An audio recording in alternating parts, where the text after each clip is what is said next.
ഇപ്പോൾ ബേസിക്കലി നമ്മളൊരു ബുക്ക് സ്റ്റോറിൽ കയറിയാൽ ഏറ്റവും കൂടുതൽ ഉണ്ടാവും ഇങ്ങനത്തെ ബുക്ക്. ബേസിക്കലി ഇങ്ങനത്തെ ഒരു ബുക്കിന് എത്രത്തോളം പ്രാധാന്യം ഉണ്ടെന്ന് വെച്ചാൽ ആ ബുക്ക് സ്റ്റോറിന് അത്ര കൊടുക്കുന്ന പ്രാധാന്യം എന്തായാലും ഉണ്ടാവില്ല. നമ്മൾ പ്രൊഡക്ടിവിറ്റിയെ കുറിച്ചാണ് സംസാരിക്കുന്നത്. നമ്മളൊരു ആക്ഷൻ എടുക്കാൻ വേണ്ടിയിട്ടുള്ള നമ്മളെ സഹായിക്കുന്ന ഒരു സാധനത്തിനെ കുറിച്ച് നമ്മൾ സംസാരിക്കുന്നത്. ഇതും എൻ്റെ ജീവിതത്തിൽ മാറ്റം വരുത്താൻ അയ്യോ അങ്ങനത്തെ ഒരു ഫീലിംഗ് ഉണ്ടാക്കുന്നു. എല്ലാവർക്കും ഇത് സജസ്റ്റ് ചെയ്യാൻ ഭയങ്കര ഇഷ്ടമായിരിക്കും.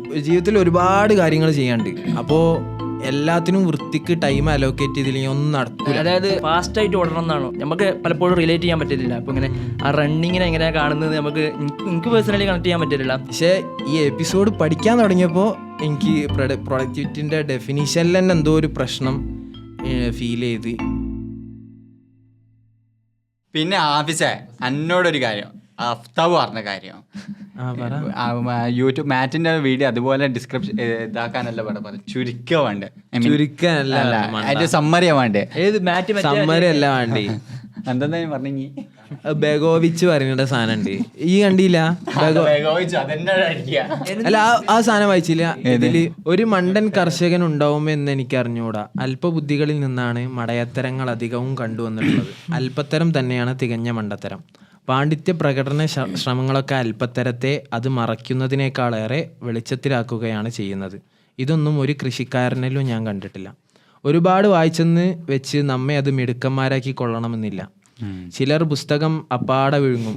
ആലോചിക്കാനുള്ള ഇടവേളകളൊന്നും അവർ നൽകുകയില്ല. വായിച്ചത് ദഹിക്കാനും ആഗിരണം ചെയ്യാനും മനനം ചെയ്യാനും അത്യാവശ്യമുണ്ടെന്ന ധാരണയില്ലാതെ അവർ വർത്തമാനം പറയുമ്പോൾ ഉള്ളിൽ ദഹിക്കാതെ കിടക്കുന്ന മാർക്സും ഹെഗലും ഹൈഡഗറും മുറിയും കഷ്ണവുമായി പുറത്തു ചാടും. ഇതാണ് ഞാൻ പറഞ്ഞ പോയിന്റ്. ഒരു തേനീച്ചക്ക് പരാഗങ്ങൾ തേനാക്കി മാറ്റാൻ ആന്തരികമായി അധ്വാനവും സമയവും വേണ്ടതുപോലെ ആന്തരികമായ അധ്വാനവും സമയവും ആവശ്യമുള്ള ജോലിയാണ് വായനയും. ബെഗോവിച്ചിന്റെ ജയിൽ കുറിപ്പുകൾ. നമുക്കൊക്കെ ഉണ്ടാവുന്ന പ്രശ്നം അത് ശ്രദ്ധിക്കാതെ പോയി. നമ്മള് ഒരു ടോപ്പിക്കിൽ ഓറിയൻറ്റഡ് ആയിട്ട് കുറേ വായിച്ച്, നമ്മളിപ്പോൾ പോഡ്കാസ്റ്റിന് തൊട്ടും വരെ ഫുള്ള് വായിക്കല്ലേ. അപ്പോൾ ചിലപ്പോൾ വായിച്ചത് ഇങ്ങനെ മനനം ചെയ്യാനും അതിന് ഇങ്ങനെ ഒരു സാധനം ഉൾത്തിരിച്ചെടുക്കാനും നമ്മുടേതായിട്ടുള്ളൊരു പോയിന്റ് കൊണ്ടുവരാനുള്ള ഫിക്കറിനുള്ള ടൈമൊന്നും കിട്ടിയിട്ടുണ്ടാവില്ല. അപ്പം നമ്മളെ അടുത്തുനിന്ന് ഉണ്ടായി വരുന്നൊരു മിസ്റ്റേക്കാണത്. നമ്മൾ എന്തുകൊണ്ടാണ് ഇവിടെ നമ്മൾ കുറേ പേര് ചോദിച്ചിരുന്നില്ലേ നിങ്ങൾ എവിടെ ചെങ്ങൈമാരെ ചോദിച്ചിട്ട്. അപ്പോൾ എവിടെയാണെന്നുള്ള ചോദ്യത്തിന് ഉത്തരമാണ് ഇപ്പോഴത്തെ എപ്പിസോഡ്. നമ്മൾ എത്ര മാസമായി ഇത് ചെയ്യാൻ തുടങ്ങിയിട്ട്? 2.5 മാസം. എത്ര വട്ടം ചെയ്യാൻ വെച്ച്? 3 മാനേജറിനറിയാം. മൂന്നാമത്തെ വട്ടം. ഒന്നാമത്തെ വട്ടം ഒഴിവാക്കി, രണ്ടാമത്തെ വട്ടം കച്ചറ ഒഴിവായി, മൂന്നാമത്തെ വട്ടം അതിൻ്റെ ഇടയിൽ പിന്നെ ദുവ ഒഴിവാക്കിനല്ലേ, അത് നമ്മൾ സുഖയില്ലാണ്ടായി. ഈ വിഷയവും നമ്മൾ വൈകിയതുമായിട്ട് വെച്ച് നോക്കുകയാണെങ്കിൽ ഭയങ്കര കോമഡിയാണ്. നമ്മളെ വിഷയം എന്താണ്, നമ്മൾ വൈകാൻ കാരണം എന്താണെന്ന് വെച്ചാൽ രണ്ടും ഒറ്റ റീസണാണ്. നമ്മളെ വിഷയം ബേസിക്കലി ഇന്ന് നമ്മളൊരു ആക്ഷൻ എടുക്കാൻ വേണ്ടിയിട്ടുള്ള പ്രേരിപ്പിക്കുന്ന നമ്മളെ സഹായിക്കുന്ന ഒരു സാധനത്തിനെ കുറിച്ച് നമ്മൾ സംസാരിക്കുന്നത്. അതിനെ കുറിച്ച് നമുക്ക് സംഭവിച്ച ഇത്രയും ദിവസമായിട്ട് സംഭവിച്ചത് എന്താ, നമുക്ക് ആക്ഷൻ എടുക്കാൻ കുറേ പഠിക്കുന്നുണ്ട്, കുറേ സാധനം ചെയ്യാൻ ശ്രമിക്കുന്നുണ്ട്, ഇരിക്കുന്നുണ്ട്, പക്ഷേ ആക്ഷൻ എടുക്കാൻ പറ്റാത്തൊരവസ്ഥയിൽ നമ്മൾ പ്രൊഡക്ടിവിറ്റിയെ കുറിച്ചാണ് സംസാരിക്കുന്നത്. പിന്നെ വേറൊരു പ്രത്യേകത കൂടി ഈ വിഷയത്തിന്. നമ്മൾ എന്താ ഫസ്റ്റ് എപ്പിസോഡോ അല്ല, അതൊന്നല്ല. ഈ എപ്പിസോഡിന്റെ പ്രത്യേകത, നമ്മൾ ഒരു കൊല്ലം ഉപ്പ് തുടങ്ങിയിട്ട് ഇപ്പോൾ ഏകദേശം ഒരു 1.5 കൊല്ലം അവനായല്ലോ. ഒരു കൊല്ലമായപ്പോൾ നമ്മളൊരു മൊത്തം സർവേ പോലൊരു പരിപാടി, മൊത്തം റിസർച്ച് നമ്മളെ പരിപാടിനെ കുറിച്ച് നടത്തിയിരുന്നല്ലോ. ആ സമയത്ത് ഞാനൊരു സാധനം PPT പോലെ തയ്യാറാക്കിയിരുന്നു. നമ്മളെ മൊത്തം എന്തൊക്കെ ജോണറുകളുണ്ട്. അപ്പോൾ ഏകദേശം നമ്മൾ ഇത്രയും കാലത്തിൻ്റെ ഇടയിൽ നമ്മളൊരു 8-9 ജോണറിൽ നമ്മൾ വിഷയങ്ങൾ ചെയ്തിട്ടുണ്ട്. പല ജോണറുകളുണ്ട്.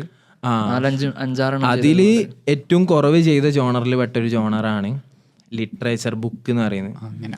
അങ്ങനെ നോക്കുകയാണെങ്കിൽ ബുക്കിൽ വരുന്ന 2ാമത്തോ 3ാമത്തോ ബഷീറാണ് ഫസ്റ്റ് എപ്പിസോഡ്. അതിൽ 2ാമത്തോ ആണെങ്കിൽ PM ഹാരിസിനായിട്ടുള്ള കോൺവെർസേഷൻ കൂട്ടുക. 3ാമത്തെ എപ്പിസോഡാണ് അങ്ങനെയാണെങ്കിൽ ഈ ലിറ്ററേച്ചർ. അതിൽ ലിറ്ററേച്ചർ എന്ന് പറയാൻ പറ്റുമോ അറിയില്ല, സെൽഫ് ഹെൽപ്പ് ബുക്ക് ജോണറിൽ വരുന്ന ഒരു എപ്പിസോഡാണ്. എന്ത് ഇതിന് സെൽഫ് ഹെൽപ്പ് എന്നാണോ പറയാതെ മോട്ടിവേഷൻ ബുക്ക്, പ്രൊഡക്ടിവിറ്റി എന്നാണോ പറയാ? സെൽഫ് ഹെൽപ്പ് എന്നാണ് ഈ ജോണറിന് വരും. ഇത് നോൺ ഫിക്ഷൻ ആണ്. ബുക്കിന് അത്രയും അതിലിങ്ങനെ കിടന്ന് മറിയുന്നവർക്കൊക്കെ ചിലപ്പോൾ ഭയങ്കര ഡിസ്റ്റിങ്ഷൻ ആയിട്ട് മനസ്സിലാവും. ചിലവർ അതിനെ അങ്ങനെ ഇങ്ങനെ വേർതിരിച്ച് മനസ്സിലാക്കലൊന്നും ഉണ്ടാവില്ല. ഇത് സെൽഫ് ഹെൽപ്പ് പറഞ്ഞാൽ ഭയങ്കര ജോണറായിട്ട് ശരിക്കും വർക്ക് ചെയ്യുന്ന അത്ര. അല്ല, ഇത് സെൽഫ് ഹെൽപ്പ് ബുക്ക് എന്ന് പറയുമ്പോൾ എങ്ങനെ ലൈക്ക് എന്താണ്, മോട്ടിവേഷൻ ആണോ? അത് എനിക്കൊരു കൺഫ്യൂഷൻ ഉണ്ട്. എല്ലാ കോണ്ടന്റും അല്ലല്ലോ ഉദ്ദേശിക്കുന്നത്. നമ്മളിപ്പോൾ ഉദ്ദേശിക്കുന്നത് സെൽഫ് ഹെൽപ്പ് ബുക്കുകളുടെ ഒരു അല്ലെങ്കിൽ ഒരു പരമ്പര, അത് മാത്രമല്ല ഉദ്ദേശിക്കുന്നത്. അങ്ങനല്ല, ഏതൊക്കെ വരിക അതിൽ സെൽഫ് ഇംപ്രൂവ്മെന്റ് വരും, പിന്നെ പേഴ്സണൽ പ്രോബ്ലംസ് എങ്ങനെ സോൾവ് ചെയ്യുക, അങ്ങനെ ഒരു ഗൈഡൻസ്, സെൽഫ് ഗൈഡൻസ് ഉണ്ടാക്കുക, സെൽഫ് കൺട്രോൾ എങ്ങനെ വരുത്തുക, ഇങ്ങനത്തെ ടോപ്പിക്സ് ചർച്ച ചെയ്യുന്ന വിഷയങ്ങളാണ്. ഇതിൽ വേറെ കുറേ നമുക്ക് ഇനി അതിൽ കുറേ ഏരിയാസ് ചർച്ച ചെയ്യാനുണ്ട്. അപ്പോൾ ആദ്യം നമുക്ക് എനിക്കൊക്കെ അത് ചെറുപ്പം മുതലേ ഞാനത് കേട്ട് വന്നിട്ടുണ്ട്. സെൽഫ് ഹെൽപ്പ് ബുക്ക് അറിയില്ലായിരുന്നു എനിക്കൊക്കെ. ഉപ്പ ഇങ്ങോട്ട് ഒരു ബുക്ക് എന്നാൽ അത് വായിച്ചു പറഞ്ഞു കൊടുക്കുന്നത് സെൽഫ് ഹെൽപ്പ്. ഈ PP വിജയങ്ങളൊക്കെ വായിച്ചാ ഇല്ലല്ലേ? എൻ്റെ ബുക്ക് കണ്ടിട്ടുണ്ടാവും. PP വിജയൻ പറഞ്ഞ ഒരു എഴുത്താരനുണ്ട്. മൂപ്പര് മലയാളിയാ, മലയാളത്തിലുള്ള പുസ്തകങ്ങളൊക്കെ. ഈ ഇംഗ്ലീഷിലുള്ള സെൽഫ് ഹെൽപ്പ് ജോണർ പുസ്തകങ്ങളൊക്കെ വളരെ ലേറ്റ് ആയിട്ടാണ് ഞാൻ ഇപ്പം അടുത്തൊക്കെ കാണുന്നത്. എനിക്ക് തോന്നുന്നു ഡൽഹിയിൽ വന്നതിൻ്റെ ശേഷം അങ്ങനെയും അത് കുറേ വ്യാപകമായിട്ട് കാണുന്നത്. അതിൻ്റെ മുമ്പ് ഞാൻ നാട്ടിൽ നിന്ന് കണ്ട സാധനം ഉപ്പ എനിക്ക് ഇങ്ങോട്ട് സജസ്റ്റ് ചെയ്ത് കൊടുക്കുന്ന സാധനമാണ് ഈ ടൈം മാനേജ്മെൻറ്റ്, എങ്ങനെ കുറഞ്ഞ സമയത്തിനുള്ളിൽ എങ്ങനെ കൂടുതൽ വായിക്കാം, എങ്ങനെ നല്ലൊരു നേതാവാകാം. ഈ അങ്ങനത്തെ ജോണറിലുള്ള ഫുള്ള് പുസ്തകങ്ങൾ, കുറേ പഠിക്കാനുള്ള ടിപ്സ് ഫുള്ള് അങ്ങനത്തെ ആയിരിക്കും. അന്ന് ഞാൻ കുറച്ച് മറ്റേ ഹൈലൈറ്ററൊക്കെ വെച്ച് വായിച്ചു. എനിക്ക് മടുത്ത്, എനിക്ക് ആ സമയത്തൊന്നും തീരെ ഇഷ്ടമില്ല. എനിക്കൊരാളും ഈ ബുക്ക് സജസ്റ്റ് ചെയ്ത് തന്നില്ല. ഐ മീൻ എവിടുന്നോ അങ്ങനെ എന്തോ കയറി പോയതാണ്. ഐ മീൻ നമ്മളിപ്പോൾ എനിക്ക് എൻ്റെ ഓർമ്മയിൽ ഇങ്ങനത്തെ ഒരു അറിഞ്ഞുകൊണ്ട് ഇങ്ങനത്തെ ഒരു ബുക്ക് ഫസ്റ്റ് വായിക്കുന്ന ഇക്കിഗായിരിക്കും. ഇക്കിഗായി എന്തോ അങ്ങനെ വായിക്കണ്ടേ എന്നുള്ള രീതിയിൽ വായിച്ചത്, അല്ലാതെ നമുക്കിപ്പോൾ അത്രയോ ഓവർ റേറ്റഡ് ആയിട്ട് ഇങ്ങനെ കാണുമ്പോൾ എല്ലാവരും ഇങ്ങനെ പറയാ, അല്ലെങ്കിൽ എല്ലാവരും എന്ന് പറഞ്ഞാൽ ഇൻ ദ സെൻസ് ഞാൻ പഠിച്ച കോളേജിലത്തെ ആൾക്കാരല്ല, അല്ലെങ്കിൽ സോഷ്യൽ മീഡിയയിലെ ആൾക്കാർ പറയാം, അല്ലെങ്കിൽ ആൾക്കാർ റെക്കമെൻഡ് ചെയ്യുകയൊക്കെ ചെയ്തിട്ട് അങ്ങനെ. എനിക്ക് ഓർമ്മയുണ്ട് സാബിക്കിൻ്റെ ബുക്കാന്ന് തോന്നുന്നു, ആരുടെ ഞാൻ വാങ്ങിയിട്ട് വായിച്ച്. പിന്നെ ചെറിയ ബുക്കല്ലേ? ചെറിയ സംഭവം, ചെറിയ ബുക്കാണ്. ഏകദേശം എല്ലാം നമുക്ക് ഈ ബുക്കുകൾ കണ്ടാൽ വലുതാന്ന് തോന്നും, പക്ഷെ അതിൻ്റെ ഉള്ളിലുള്ള കണ്ടന്റ് വളരെ ചെറുതായിരിക്കും. എല്ലാ ബുക്കും കുറച്ച് അതിൽ ടെക്സ്റ്റ്. ചില ബുക്കുകളുടെ പ്രത്യേകത അത് ആ ടൈറ്റിൽ ഉണ്ടാവും, അത്ര ഉള്ളൂ. എനിക്ക് എൻ്റെ കാക്ക, ഞാൻ ഡിഗ്രി പഠിക്കുന്ന സമയത്താന്ന് തോന്നുന്നു, മറ്റേ റിച്ച് ഡാഡ് പുവർ ഡാഡ് ഇല്ലേ, ഇത് വായിക്കണം എന്നിട്ട് ബുക്ക് വീട്ടിലിങ്ങനെ വെച്ചതിനും എനിക്കെന്താണ് ഇത് വായിച്ചേക്കുന്ന ടേബിളും വെച്ച് അതാണ് തന്നെ ഇപ്പോൾ ഉണ്ട്. ഇതൊരു വായിച്ചിട്ടില്ല, പക്ഷേ പിന്നെ അതിന് ശേഷം എന്താണ് 2-3 വീഡിയോസ് എന്തോ ഇതിന് തന്നെ ഞാൻ തോന്നുന്നു, അല്ലെങ്കിൽ മുമ്പ് ഏതോ എപ്പിസോഡ് എന്തോ ചെയ്യാൻ വേണ്ടിയിട്ട് ഞാൻ ഇങ്ങനെ ഓഡിയോ ബുക്ക് കേട്ടു. പിന്നെ അതിന് ശേഷം എന്നാൽ പിന്നെ വായിക്കണ്ട എന്നുള്ള. പിന്നെ അതുപോലെ ഈ സോഷ്യൽ മീഡിയയിൽ ഇങ്ങനെ ഉണ്ടാവില്ല, നിങ്ങൾ ഇത് വായിച്ചില്ലെങ്കിൽ എന്താണ് നിങ്ങൾക്ക് നഷ്ടമാവും എന്നൊക്കെ പറഞ്ഞിട്ട് അങ്ങനെ വായിക്കാൻ തോന്നിനും. പിന്നെ നമ്മൾ പ്രൊഡക്ടിവിറ്റി എപ്പിസോഡ് ചെയ്യാൻ ഫസ്റ്റ് എപ്പിസോഡ് അന്നേരമാണ് അന്നേരമാണ് ഞാൻ അറ്റോമിക് ഹാബിറ്റ്സ് ഇങ്ങനത്തെ വലിയൊരു ഇതുണ്ടെന്ന് ഞാൻ അപ്പോഴാണ് കൂടുതൽ അറിയുന്നത് കേട്ടോ. ഇതിനെപ്പറ്റി വലിയ ബുക്കുകളോ കുറേ ബുക്കുകളുണ്ടോന്ന് എനിക്ക് വലിയ ധാരണയില്ല. നമ്മൾ അന്ന് ചർച്ച ചെയ്ത് ഓർമ്മയുണ്ട്. അപ്പോൾ അറ്റോമിക് ഹാബിറ്റ്സ് ഒക്കെ അപ്പോഴാണ് ഞാൻ കേൾക്കാൻ തുടങ്ങി. അപ്പോൾ ഞാൻ നിങ്ങൾക്ക് ഇങ്ങനെ പറയണ്ടാവും, അപ്പോൾ ഞാൻ വായിക്കാത്തതാണല്ലേ, അവിടെ ഞാൻ ഇത് കേട്ടില്ല, എനിക്ക് ഇങ്ങനെ ഫോം പഠിക്കുക. അല്ല, ഇപ്പോൾ ബേസിക്കലി നമ്മളൊരു ബുക്ക് സ്റ്റോറിൽ കയറിയാൽ ഏറ്റവും കൂടുതൽ ഉണ്ടാവും ഇങ്ങനത്തെ ബുക്ക്. ബേസിക്കലി ഇങ്ങനത്തെ ഒരു ബുക്കിന് എത്രത്തോളം പ്രാധാന്യം ഉണ്ടെന്ന് വെച്ചാൽ ആ ബുക്ക് സ്റ്റോറിന് അത്ര കൊടുക്കുന്ന പ്രാധാന്യം എന്തായാലും ഉണ്ടാവില്ല. പക്ഷേ ഒരു ബുക്ക് സ്റ്റോറിൽ ഏറ്റവും കൂടുതൽ ആൾക്കാർ വരുന്നത് ഇത് നേടാനായിരിക്കും. അതാണ് ഇപ്പോ ഈ ടോപ്പിക്ക് സജസ്റ്റ് ചെയ്ത ഞാൻ പറയാൻ കാരണം എന്താണെന്ന് വെച്ചാൽ നമ്മൾ അന്നിങ്ങനെ കുറേ ടോപ്പിക്ക് ബ്രെയിൻ സ്റ്റോമിങ്ങിന്റെ സെഷൻ ആണല്ലോ. നമ്മൾ ദരിയാഗഞ്ചിൽ ബുക്ക് മാർക്കറ്റ് പോകുന്നുണ്ട്, അവിടെ പോകുന്നുണ്ട്, ഇവിടെ പോകുന്നില്ല. നമ്മൾ എവിടെ പോയാലും മാർക്കറ്റ് പ്ലേസ് പോലെ ആൾക്കാർ വലിയ അട്ടിക്ക് ഒന്നെങ്കിൽ അട്ടിക്ക് നിവർത്തി മെട്രോന്റെ താഴത്ത് വരെ ഉണ്ട് അവിടെ നോക്കി കഴിഞ്ഞാൽ വിൽക്കുന്നതിൽ 99% പുസ്തകങ്ങളും സെൽഫ് ഹെൽപ്പ് ജോണറിലുള്ള നമ്മൾ അവിടെ ഇവിടെ കണ്ടതൊക്കെ തന്നെ ആയിരിക്കും. ഫിക്ഷൻ വളരെ കുറവായിരിക്കും, ഫിക്ഷൻസ് ഉണ്ടാവും, പക്ഷെ അതും ഭയങ്കര ബെസ്റ്റ് സെല്ലിംഗ് ആയിട്ടുള്ള. ബാക്കി ഇതൊക്കെ ഇങ്ങനത്തെ ഈ type rich dad poor dad, atomic habits, ഇങ്ങനത്തെ ഒരു ജോണറുള്ള ഫുൾ പുസ്തകങ്ങളുണ്ടാവും. അന്നാണ് ഞാൻ ഫിക്ഷൻസിലും വിറ്റ് പോകുന്ന എനിക്ക് തോന്നുന്നുണ്ട് ഒരു വെക്കുന്നത് ഈ തരത്തിൽ എന്തെങ്കിലും ഒരു തരത്തിൽ ഈ സെൽഫ് ഹെൽപ്പിന്റെ രീതിയിൽ തന്നെയുള്ള ഫിക്ഷൻ പുസ്തകങ്ങളായിരിക്കും. നേരത്തെ ഈ പറഞ്ഞ പോലെ ഈ ആൽക്കമിസ്റ്റ് വിൽക്കപ്പെടുന്നത് എന്തുകൊണ്ടാണ്? അതിലൊരു സെൽഫ് ഹെൽപ്പിന്റെ ഒരു എലമെന്റ് വല്ലാതെ പുഷ് ചെയ്യുന്നുള്ളതുകൊണ്ടാണ്. അപ്പോൾ അങ്ങനത്തെ പുസ്തകങ്ങളാണ് ഈ ഫിക്ഷനിലും ഇപ്പോൾ വിറ്റ് പോകുന്നത്. ഫിക്ഷനിലും ആൾക്കാർക്ക് ഇങ്ങനെ ഒരു പോയിന്റ് കിട്ടിയാൽ കൊള്ളാന്നുള്ള രീതിയിൽ ആൾക്കാർ അങ്ങനെ ഫിക്ഷൻ. പക്ഷെ എനിക്ക് കുറച്ചുകൂടി ഡീപ്പായിട്ട് ചർച്ച ചെയ്യാൻ തോന്നുന്നു ഫിക്ഷനും ഇതുള്ളത്. എനിക്ക് പറയാനുള്ള ഇതാണ്, ഈ ഒരു ബൂം ഉണ്ടല്ലോ, എനിക്ക് എപ്പോഴും ഒരു ക്യൂരിയോസിറ്റി എലമെന്റ്. എന്തുകൊണ്ടാണ് ഇതിന് ഇത്ര പവർ? എന്തുകൊണ്ടാണ് ഈ പുസ്തകങ്ങൾ ആൾക്കാർ ഇങ്ങനെ വായിക്കുന്നത്? അല്ലെങ്കിൽ എന്തുകൊണ്ടാണ് ഇത്രയും പോപ്പുലർ ആയിട്ട് ഇത് വിൽക്കാൻ കാരണം എന്താ? അപ്പോൾ ഇതിൻ്റെ ഒരു സ്റ്റഡീസൊക്കെ എടുത്ത് നോക്കിയാൽ മതി. കഴിഞ്ഞൊരു 3-4 വർഷത്തിൻ്റെ ഇടയിൽ ഇതിൻ്റെ സെയിൽസ് 3 ഇരട്ടിയാണ്. ട്രിപ്പിൾഡ് ആണ്.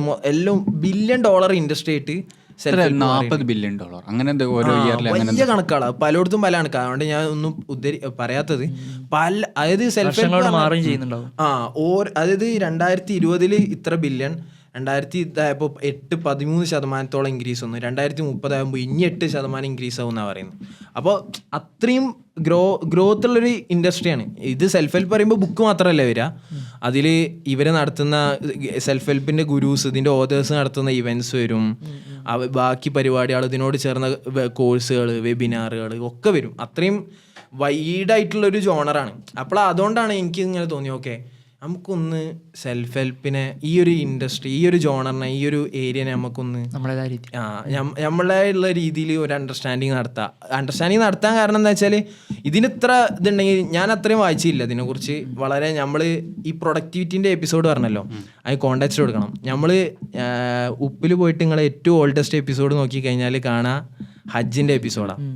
പക്ഷെ ശരിക്ക് നമ്മൾ ഫസ്റ്റ് ഷൂട്ട് ചെയ്ത എപ്പിസോഡ് പ്രൊഡക്ടിവിറ്റിനെ കുറിച്ചുള്ള എപ്പിസോഡാണ്. എപ്പോഴും പുറം ലോകം കാണാതെ തോന്നുന്നു മെല്ലെ ആരും കാണാതെ പബ്ലിക് ആക്കിയല്ലോ അൺലിസ്റ്റ് അവിടെ ഇങ്ങനെ കിടക്കും. അപ്പോൾ അതാണ് നമ്മളെ ഫസ്റ്റ് എപ്പിസോഡ്. അന്ന് മുതലാണ് ആ എപ്പിസോഡിന് വേണ്ടി നമ്മൾ ഏകദേശം 2-3 ആഴ്ച പഠിച്ചിരുന്നു തോന്നുന്നു. ഫസ്റ്റ് എപ്പിസോഡ് ആയതുകൊണ്ട് ആ എപ്പിസോഡ് മുതലാണ് ഞാൻ ഈ ജോണർ പഠിക്കുകയും പിന്നെ അവിടെ ഇവിടെയൊക്കെ കാണുമ്പോൾ വായിച്ചു നോക്കുകയും ഓരോന്ന് അങ്ങനെ പല പുസ്തകങ്ങളും ഇങ്ങനെ മറിച്ചു നോക്കുക. പിന്നെ എനിക്ക് ഫിക്ഷൻ വായിക്കുന്ന അത്ര ഉത്സാഹം അത് മൊത്തം വായിച്ചു തീർക്കാൻ ഉണ്ടാവില്ല. എനിക്കെന്തോ ഫിക്ഷൻ വായിക്കുമ്പോൾ, ഒരു കഥ വായിക്കുമ്പോൾ അതിൻ്റെ ഒരു എൻഡിങ് എന്താണെന്ന് അറിയാൻ നമുക്കൊരു ത്വര ഉണ്ടാവുമല്ലോ. അതായത് ഒരു പുസ്തകം തുടങ്ങിക്കഴിഞ്ഞാൽ എങ്ങനെയായിരിക്കും ഇത് ഇങ്ങനെ അവസാനിച്ചിട്ടുണ്ടാവുക, ആ ഒരു സാധനം ഉണ്ടാവുമല്ലോ. ഇതങ്ങനല്ല. ഇത് എനിക്ക് പലപ്പോഴും പല പുസ്തകങ്ങളും നമ്മളിപ്പോൾ ഇങ്ങനെ ദരിയാഞ്ചിലൊക്കെ സഫാൻ്റെ കൂടെ ഒക്കെ ഇങ്ങനെ നമ്മളിങ്ങനെ നടന്നു പോകുമ്പോൾ ഇങ്ങനെ എടുത്ത് ബാക്കിൽ അതിൻ്റെ മറ്റേ വായിച്ചാൽ ചിലപ്പോൾ ഫുള്ള് കത്തും, അല്ലെങ്കിൽ ജസ്റ്റ് ഇൻഡെക്സ് വായിച്ചാൽ ഇതിലെന്താണുള്ള കണ്ടന്റ് കത്തും.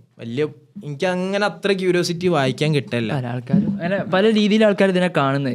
ഇപ്പോൾ നമ്മൾ ബേസിക്കലി ഇപ്പോൾ മൊത്തം കൺസെപ്റ്റിനെ മാറിക്കൊണ്ടിരിക്കുകയാണ്. ഇപ്പോൾ സോഷ്യൽ മീഡിയയിൽ എന്തിനാണ് ഇപ്പോൾ ഓരോ വീഡിയോക്കും ഓരോ കരോസലിനും ഓരോ പോസ്റ്റിനും ഹുക്ക് കൊടുക്കുന്നത്?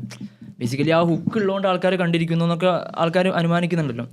ഈ പുസ്തകങ്ങളും ശരിക്കും പറഞ്ഞാൽ ഇതിൻ്റെ ടൈറ്റിൽ ഷെൽഫിൽ, ഞാൻ നേരത്തെ ബുക്ക് ഷെൽഫിൽ നോക്കുമ്പോൾ ഈ ടൈറ്റിൽ കാണുമ്പോൾ ആൾക്കാർക്ക് റിലേറ്റ് ചെയ്യാൻ പറ്റുകയാണ്. ഓക്കെ, എൻ്റെ പ്രശ്നത്തിനുള്ള സൊല്യൂഷൻ ഇതിലുണ്ടാവും, അല്ലെങ്കിൽ 7 effective ways of communicating to, അങ്ങനെയൊക്കെ ഇതിങ്ങനെ കാണുമ്പോൾ നമുക്ക് തോന്നുകയാണ് ഓക്കെ എൻ്റെ പ്രശ്നത്തിനൊരു പരിഹാരം ഇതിലുണ്ടാവാം. അങ്ങനെ ഫിക്ഷൻ എന്ന് പറയുമ്പോൾ ഇത് മൊത്തം വായിച്ചിട്ടോ അല്ലെങ്കിൽ ഒരു കുറച്ചങ്ങോട്ട് മുമ്പോട്ട് പോയാലല്ലേ നമ്മൾ കണ്ടംപ്ലേറ്റ് ചെയ്യൽ. അല്ലെങ്കിൽ ഫിക്ഷൻ വായിച്ചു കഴിഞ്ഞാൽ ചിലപ്പോൾ അപ്പോൾ ഒരു റിഫ്ലക്ഷൻ വരിക, അല്ലെങ്കിൽ അപ്പോൾ ഒരു ആക്ഷൻ വരിക ഒന്നും ഉണ്ടാവില്ല.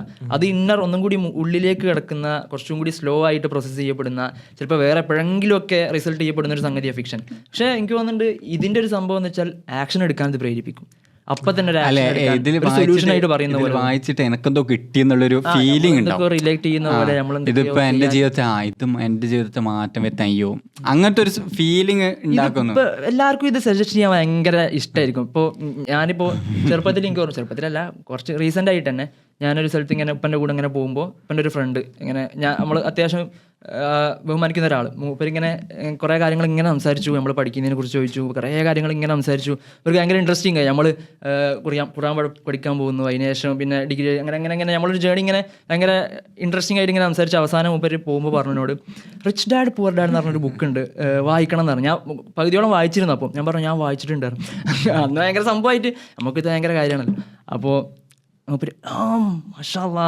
അപ്പൊ എനിക്കിങ്ങനെ ഫീൽ അല്ല ആ സംഭവം, ആ ബുക്ക് അങ്ങനെ അത്ര വലിയൊരു ബുക്കായിട്ട് നമ്മൾ കണ്ടിട്ടില്ലെങ്കിലും ഓക്കെ നമ്മൾ അങ്ങനെ ഒരു അതിന് ശേഷമാണ് ഞാൻ ബേസിക്കലി കുറച്ചും കൂടി ആയിട്ടാവൊക്കെ കുറച്ചും കൂടി വായിക്കാം. പിന്നെ സൈക്കോളജി ഓഫ് മണി വായിക്കുന്നു, അങ്ങനെ അറ്റോമിക് ഹാബിറ്റ്സ് വായിക്കുന്നു. പിന്നെ അവിടെയും ഇവിടെയൊക്കെ ആളുകൾ ഇതിനെ സജസ്റ്റ് ചെയ്യുന്നത് കാണുന്നു. പിന്നെ ചില പണ്ഡിതന്മാർ പോലും ഇതിനെ കോട്ട് ചെയ്യാൻ താല്പര്യപ്പെടുന്നു.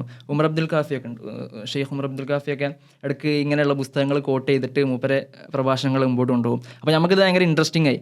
പിന്നെ ഇതിങ്ങനെ ഒന്നും കൂടി പിന്നെ കുറച്ച് കഴിഞ്ഞപ്പോൾ ഇത് അൺലേണിംഗ് ആയി, പിന്നെ സൈഡിലേക്ക് മാറ്റി വെക്കലായി, പല രീതിയിൽ മുന്നോട്ട് പോയി. പിന്നെ പെട്ടെന്നാണ് കേട്ടോ കുറേ കാലത്തിന് ശേഷം ഈ ഒരു വിഷയത്തിൽ ഇങ്ങനെ പ്രൊഡക്ടിവിറ്റി വരുന്നത്, നമ്മുടെ എപ്പിസോഡ് വരുന്നത്. പിന്നെയാണ് ഇത് കുറേ കാലത്തിന് ശേഷം ഇതിലേക്ക് കിടക്കുന്നത്. ഒരു വലിയ ഗ്യാപ്പ് അതിൻ്റെ ഇടയിൽ വന്നിട്ടുണ്ട്. കുറേ മുമ്പ് വായിച്ച പുസ്തകങ്ങളാണ് ഇതൊക്കെ. ഈ റിച്ച് ഡാഡ് പുവർ ഡാഡ് ആയിക്കോട്ടെ, അറ്റോമിക് ഹാബിറ്റ്സ് ആയിക്കോട്ടെ, സൈക്കോളജി ഓഫ് മണി ആയിക്കോട്ടെ. പിന്നെ എനിക്ക് തോന്നുന്നുണ്ട് ഞാൻ വായിച്ച കുറച്ച് സാധനം ഇക്കാക്ക് അങ്ങനെ നാട്ടിൽ കൊണ്ടുവരാൻ വേണ്ടി കുറച്ച് ബുക്ക് ഏൽപ്പിച്ചു. അപ്പോൾ ആ പുസ്തകങ്ങൾ ഏതായാലും പൈസ കൊടുത്ത് വാങ്ങി, എൻ്റെ പൈസ അല്ലെങ്കിലും നമ്മൾ വാങ്ങി കൊണ്ടുപോകുന്നുണ്ടല്ലോ, അപ്പോൾ അതുകൊണ്ട് കുറച്ച് വായിക്കാമെന്നുള്ള രീതിയിൽ അങ്ങനെയാണ് എൻ്റെ ഒരു പേഴ്സണൽ ഈ പുസ്തകങ്ങളോടുള്ള കണക്ഷൻ. അതല്ലാതെ ഞാൻ ഡീപ്പായിട്ട് ഇരുന്ന് വായിക്കുക, ഒരു സൊല്യൂഷൻ വേണം എന്നുള്ള തരത്തിൽ വായിക്കുക, അങ്ങനെയൊന്നും ചെയ്തിട്ടില്ല എന്നുള്ളതാണ് എൻ്റെ ഒരു കണ്ടംപ്ലേഷൻ. ഞാൻ പറഞ്ഞപ്പോൾ ഞാൻ ബുക്കായിട്ട് ഇതുവരെ വായിച്ചില്ല. ഞാൻ പറഞ്ഞില്ലേ, ഫുൾ ഓഡിയോ ബുക്സ് കേൾക്കുക, അല്ലെങ്കിൽ യൂട്യൂബിൽ അതിൻ്റെ ഇതുണ്ടാവുമല്ലോ റിവ്യൂസ് ഒക്കെ, സമ്മറീസ് കേൾക്കുക. ഇങ്ങനത്തെ പുസ്തകം 3 പ്രാവശ്യം അറ്റോമിക് ഹാബിറ്റ്സ് കേട്ടിട്ട് കട്ടെന്ന് ഉറങ്ങിപ്പോയി. ഞാൻ കേൾക്കും, ഇയർഫോൺ ഇട്ട് കേൾക്കും, കുറച്ച് എണീച്ചിട്ട് കഴിഞ്ഞിട്ടുണ്ടാവും.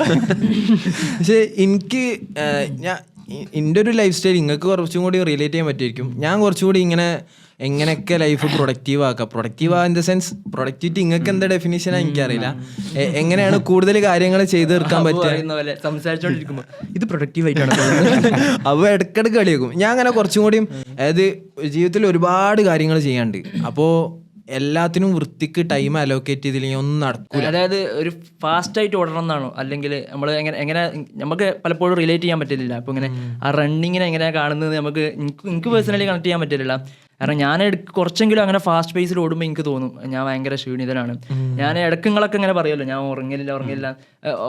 ഉറങ്ങലുണ്ട് ഇൻ ദ സെൻസ്, പക്ഷേ ഇടയ്ക്ക് എനിക്ക് തോന്നുന്നു ശരിക്കും ഞാൻ നല്ല ഉറങ്ങണം, അല്ലെങ്കിൽ കുറച്ച് റെസ്റ്റ് എടുക്കണം. ഐ മീൻ നമ്മൾ പല ആവശ്യത്തിന് വേണ്ടിയിട്ട് വർക്ക് ചെയ്യുമ്പോഴൊക്കെ പിന്നെ ഉണ്ടാകുന്നൊരു റിഗ്രറ്റാണ് നമ്മൾ കുറച്ചുകൂടി ഉറങ്ങണം, കുറച്ചുകൂടി റെസ്റ്റ് എടുക്കണം, കുറച്ചുകൂടി ഫീൽ ചെയ്യണം. പക്ഷേ എനിക്കതൊരു നെഗറ്റീവായിട്ട് തോന്നി. ആ ഒരു സാധനം അങ്ങനെ ആ പേസിൽ കൊണ്ടുകൊണ്ടാൻ ഒരിക്കലും പറ്റൂല.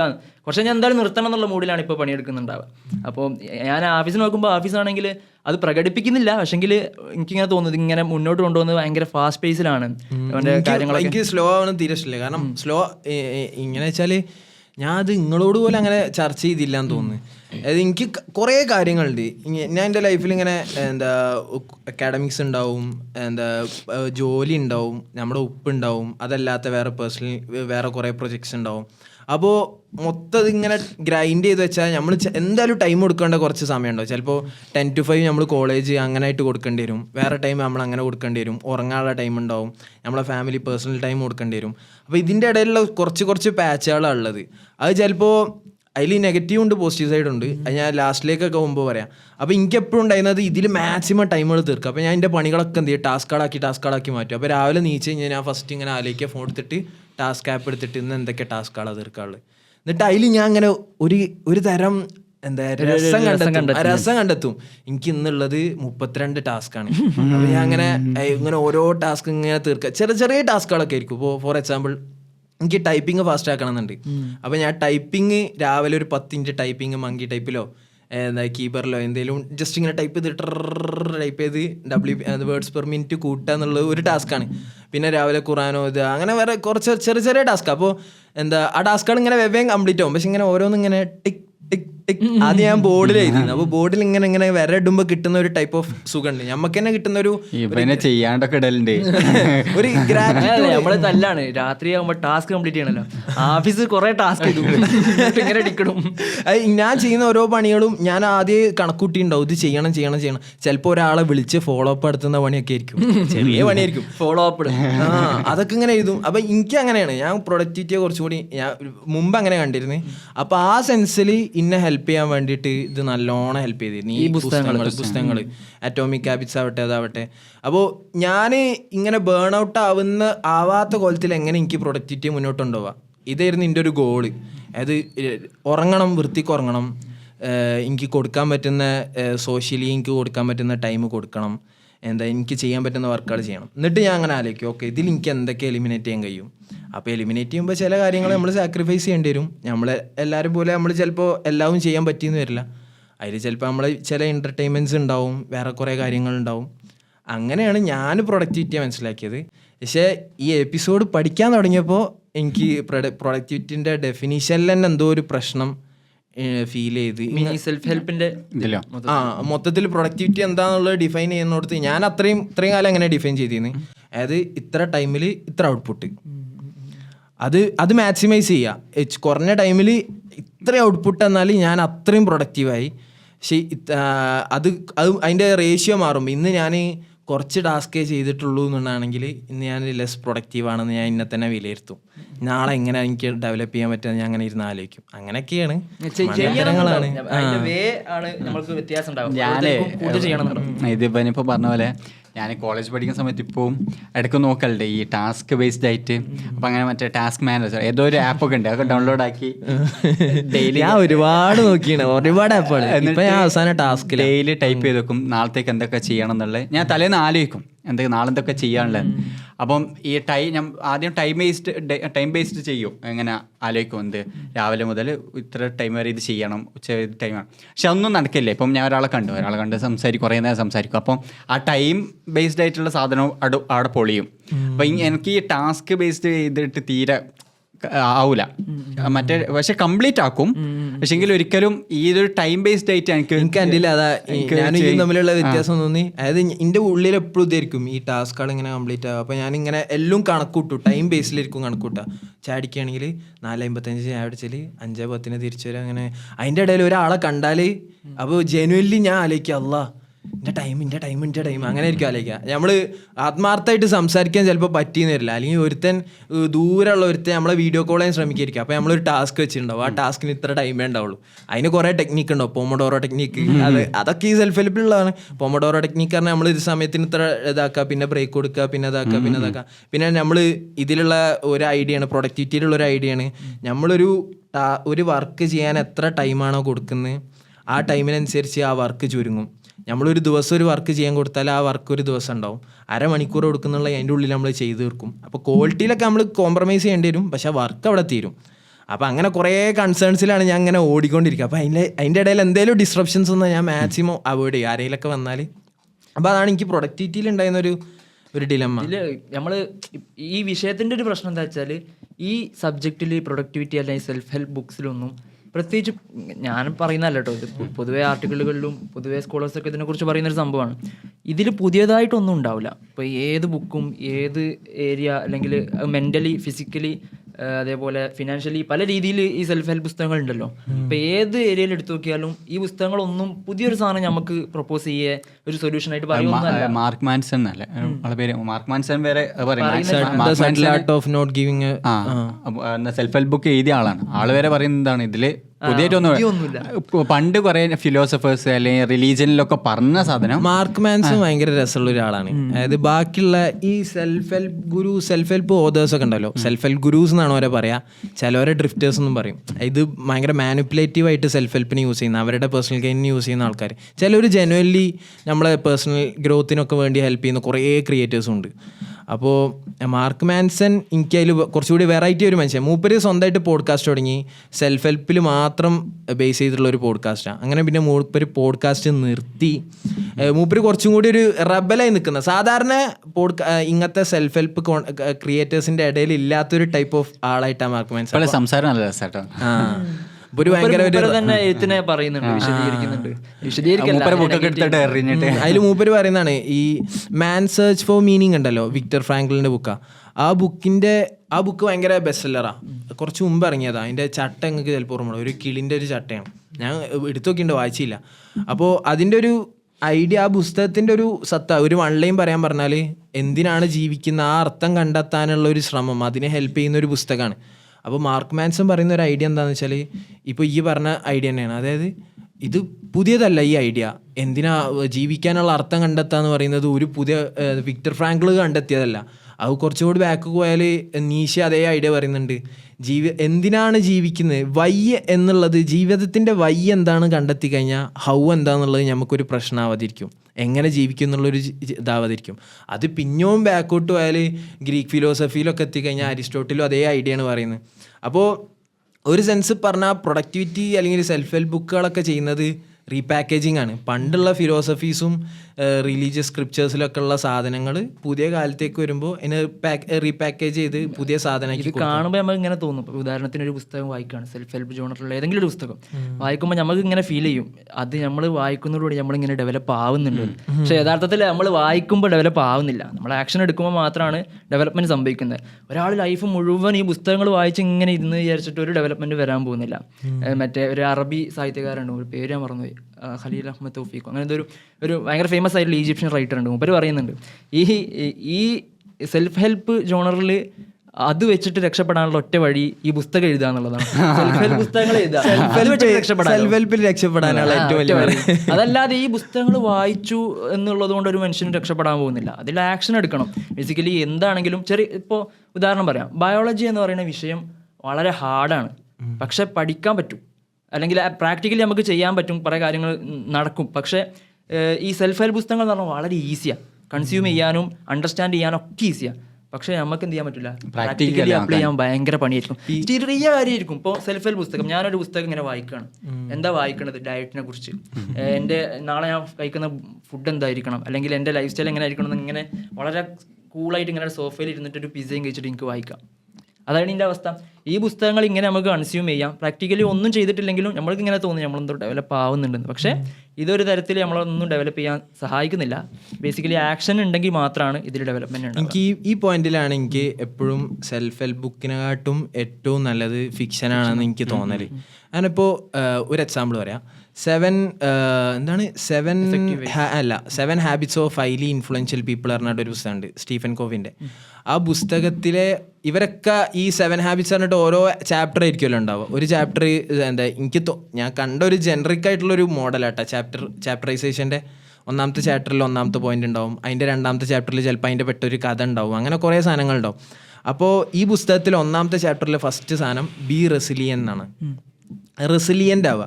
അപ്പോൾ ഫോർ എക്സാമ്പിൾ അത് ഒരാളിങ്ങനെ വായിച്ചു പോവാണ്, ഇങ്ങനെ സെൽഫ് ഹെൽപ്പ് ബുക്ക് ഇങ്ങനെ വായിച്ച്, ഈ പുസ്തകം വായിച്ച് ഒന്നാമത്തെ പാഠം വായിച്ച് ബി റെസിലിയൻറ്റ്, നിങ്ങൾ റെസിലിയൻ്റ് ആവുക. എന്നിട്ട് അടുത്ത ആ പുസ്തകം വായിച്ച് 5ാമത്തെ ചാപ്റ്റർ എത്തുമ്പോൾ ചിലപ്പോൾ ഒന്നാമത്തെ ചാപ്റ്ററിൽ എന്താ പറഞ്ഞതെന്ന് പോലും അറിയില്ല, ചിലപ്പോൾ ഹൈലൈറ്റ് മാർക്കറൊക്കെ വെച്ച് പോയിട്ടുണ്ടാവും. പക്ഷേ ജീവിതത്തിൽ അങ്ങനെ ഒരു സാഹചര്യം വന്നു വിചാരിക്കുക, ഭയങ്കരമായിട്ട് ഒരു പ്രയാസം, ഒരു പരീക്ഷണം ജീവിതത്തിൽ വന്നാൽ ഓനക്ക് റെസിലിയൻ്റ് ആവാൻ പറ്റുമോ വായിച്ചിട്ട്? എനിക്ക് തോന്നുന്നില്ല. ഓനെ ചിലപ്പോൾ അതിങ്ങനെ ഗ്രഹിച്ചെടുക്കാൻ കഴിഞ്ഞൊന്നുമില്ല. പക്ഷെ അതിൻ്റെ അപ്പുറം ബാല്യകാല സഖി വായിക്കുന്ന, അല്ലെങ്കിൽ ആടുജീവിതം വായിക്കുന്ന, അതിൽ മജീദിനെ കാണുന്ന, ഇങ്ങനെ ഈ പുസ്തകങ്ങളിലൊക്കെ കാണുന്ന, അത് കാണുമ്പോൾ ജീവിക്കാനുള്ളൊരു കൊതി ഉണ്ടല്ലോ, അല്ലെങ്കിൽ എന്തോ നേടാനുള്ള ലക്ഷ്യം കാണാനുള്ളൊരു കൊതി അതിൽ ഓരോ ക്യാരക്ടേഴ്സിലുണ്ടാവും. അപ്പോൾ ഇത്രയും വലിയ എഴുത്തുകാർ അവരുടെ ഐഡിയ അവരുടെ മനസ്സിൽ ഇങ്ങനെ ബുള്ളറ്റ് പോയിന്റ്സ് ആയിട്ട് 7 കാര്യങ്ങൾ എഴുതാൻ പറ്റുന്ന പോലെ ഇല്ലാത്ത അത്രയും കോംപ്ലക്സ് തോട്ട്സ് ആയിരിക്കും ഒരു ഫിക്റ്റീവായിട്ട് ക്യാരക്ടറൊക്കെ വെച്ചിട്ട് ഫിക്ഷനിൽ കൊടുക്കുന്നുണ്ടാവും. അപ്പോൾ അത് വായിച്ച് ചിലപ്പോൾ അപ്പം നമുക്ക് ഇങ്ങനെ ഓക്കെ പോയിന്റ് ഔട്ട് ചെയ്തിട്ട് ബി റെസിലിയൻറ്റ്, അങ്ങനെ ഒരു പോയിന്റ് ചിലപ്പോൾ നമുക്ക് ആടുജീവിതം വായിച്ചിട്ടോ, അല്ലെങ്കിൽ ബാല്യകാലസഖി വായിച്ചിട്ടോ, അല്ലെങ്കിൽ അതുപോലെ ഏതെങ്കിലും ഒരു പുസ്തകം വായിച്ചിട്ട് നമുക്ക് കിട്ടിയെന്ന് വരില്ല. പക്ഷെ അതിൻ്റെ അപ്പുറം അത് നമ്മളെ ജീവിതത്തിൽ എപ്പോഴും ഇങ്ങനെ നിലച്ചുകൊണ്ടേയിരിക്കും. അവിടെയാണ്, ആ പോയിന്റിലാണ് എനിക്ക് തോന്നുന്നത് ഫിക്ഷനാണ് ഇതിനായിട്ട് നല്ലത്. മറ്റിങ്ങനെ ഒരു പോയിന്റ് പോലെ കിട്ടും, അതെ ഈ പറഞ്ഞ പോലെ ആക്ഷനിലേക്ക് കൊണ്ടുവന്നില്ലെങ്കിൽ, അല്ലെങ്കിൽ നമ്മളതിങ്ങനെ ഉള്ളിലിട്ട് ദയിപ്പിച്ചില്ലെങ്കിൽ പല വിഷയങ്ങൾ ഇതുമായിട്ട് ബന്ധപ്പെട്ട് വെക്കുമ്പോൾ നമ്മൾ ആലോചിക്കേണ്ടത്, ഒന്ന് ഇതെല്ലാവർക്കും അല്ല.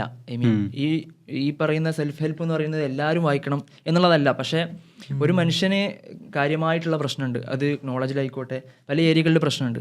അവനെ സംബന്ധിച്ചിടത്തോളം ഈ ഒരു ബുക്ക് അവനെ ഹെൽപ്പ് ചെയ്യും. അത് പ്രൂവണമാണ്, ഒരുപാട് ആളുകളെ ഹെൽപ്പ് ചെയ്യുന്നുണ്ട്, ഒരുപാട് തരത്തിൽ ഇത് മാറ്റിമറിക്കുന്നുണ്ട്. ഒരു ബുക്ക് വാങ്ങിക്കഴിഞ്ഞാൽ അടുത്തത് വാങ്ങും എന്നുള്ളതാണ് ഇതിന്റെ മാർക്കറ്റ് പറയുന്നത്. ഒരു ബുക്ക് വാങ്ങിക്കഴിഞ്ഞാൽ അടുത്തത് നമ്മൾ വാങ്ങിപ്പോകും.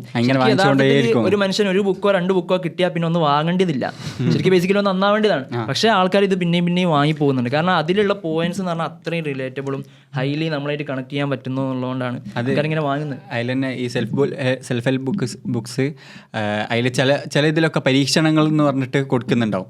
അതന്നെ വളരെ ചെറിയ ഗ്രൂപ്പ് ഓഫ് പീപ്പിളിന് പരീക്ഷണം നടത്തി റിസർച്ച് നടത്തിയിട്ടൊക്കെ ഉണ്ടാവാം. പക്ഷേങ്കിൽ ഇത് നമ്മളെ ജീവിതത്തിലേക്ക് പ്രശ്നം വരുമ്പോൾ, അല്ലെങ്കിൽ നമ്മളെ ജീവിതത്തിൽ എന്തെങ്കിലും പ്രയാസം വരുമ്പോൾ, അല്ലെങ്കിൽ സമ്പത്തുമായിട്ട് ബന്ധപ്പെട്ട് മണിയായിട്ട് ബന്ധപ്പെട്ട് പ്രശ്നം വരുമ്പോൾ നമ്മുടെ സൊല്യൂഷൻ അതിൽ കാണാൻ പറ്റില്ല. അല്ലെങ്കിൽ നമുക്ക് എന്തെങ്കിലും അതിൽ തിയറീസ് ഒക്കെ ഉണ്ട് നമുക്ക് അറിയാൻ പറ്റും, അല്ലെങ്കിൽ കുറച്ച് ഇൻഫർമേഷൻ കിട്ടുന്നല്ലാണ്ട് നമ്മളെ ജീവിതത്തിൽ അതിനൊരു സൊല്യൂഷൻ കാണാൻ നമ്മളുടെ റിയാലിറ്റി ആയിട്ട് ബന്ധപ്പെട്ട് നമ്മൾ സൊല്യൂഷൻ കാണേണ്ടി വരും. പക്ഷെ നമുക്ക് ഒരിക്കലും സൊല്യൂഷൻസ് അതിൽ കിട്ടൂല ഈ സെൽഫ് ഹെൽപ്പ് ബുക്കിൽ. ഇതിന്റെ പാക്കേജിന്റെ പ്രശ്നം തോന്നുന്നുണ്ട്. നേരത്തെ ഈ പറഞ്ഞ പോലെ ഇപ്പോൾ സിമ്പിളായിട്ട് പറയാം, നമ്മളെ ഉമ്മയും ഉപ്പയും അല്ലെങ്കിൽ നമ്മളെ ഉസ്താദ്മാർ ആരായാലും നമുക്ക് പറഞ്ഞ കുറേ പാഠങ്ങളുണ്ടാവും. അത് നമുക്ക് ജീവിതത്തിൽ ചിലപ്പോൾ പല ആളുകൾക്കും നമുക്ക് അടക്കം പല പോയിന്റുകളും നമുക്ക് ചിലപ്പോൾ റിഫ്ലക്ട് ചെയ്യാൻ പറ്റിയിട്ടുണ്ടാവില്ല, നമുക്ക് അപ്ലിക്കേഷൻ ചെയ്യാൻ പറ്റിയിട്ടുണ്ടാവില്ല. പക്ഷേ സഡനായിട്ട് ഈ പുസ്തകം നമ്മളോട് പറയാണ് ഭയങ്കര രസത്തിൽ ഇതിങ്ങനെ അവതരിപ്പിക്കുക. അല്ലെങ്കിൽ നമ്മളൊരു ഫ്രണ്ട് തന്നെ നമ്മളോട് ഒരു കാര്യം ഭയങ്കര കാര്യമായിട്ട് പറയുന്നത് നമുക്ക് ഭയങ്കര പോയിന്റ് ആയി തോന്നും. അപ്പോൾ ആ പാക്കേജിൻ്റെ ഒരു വ്യത്യാസമാണ്.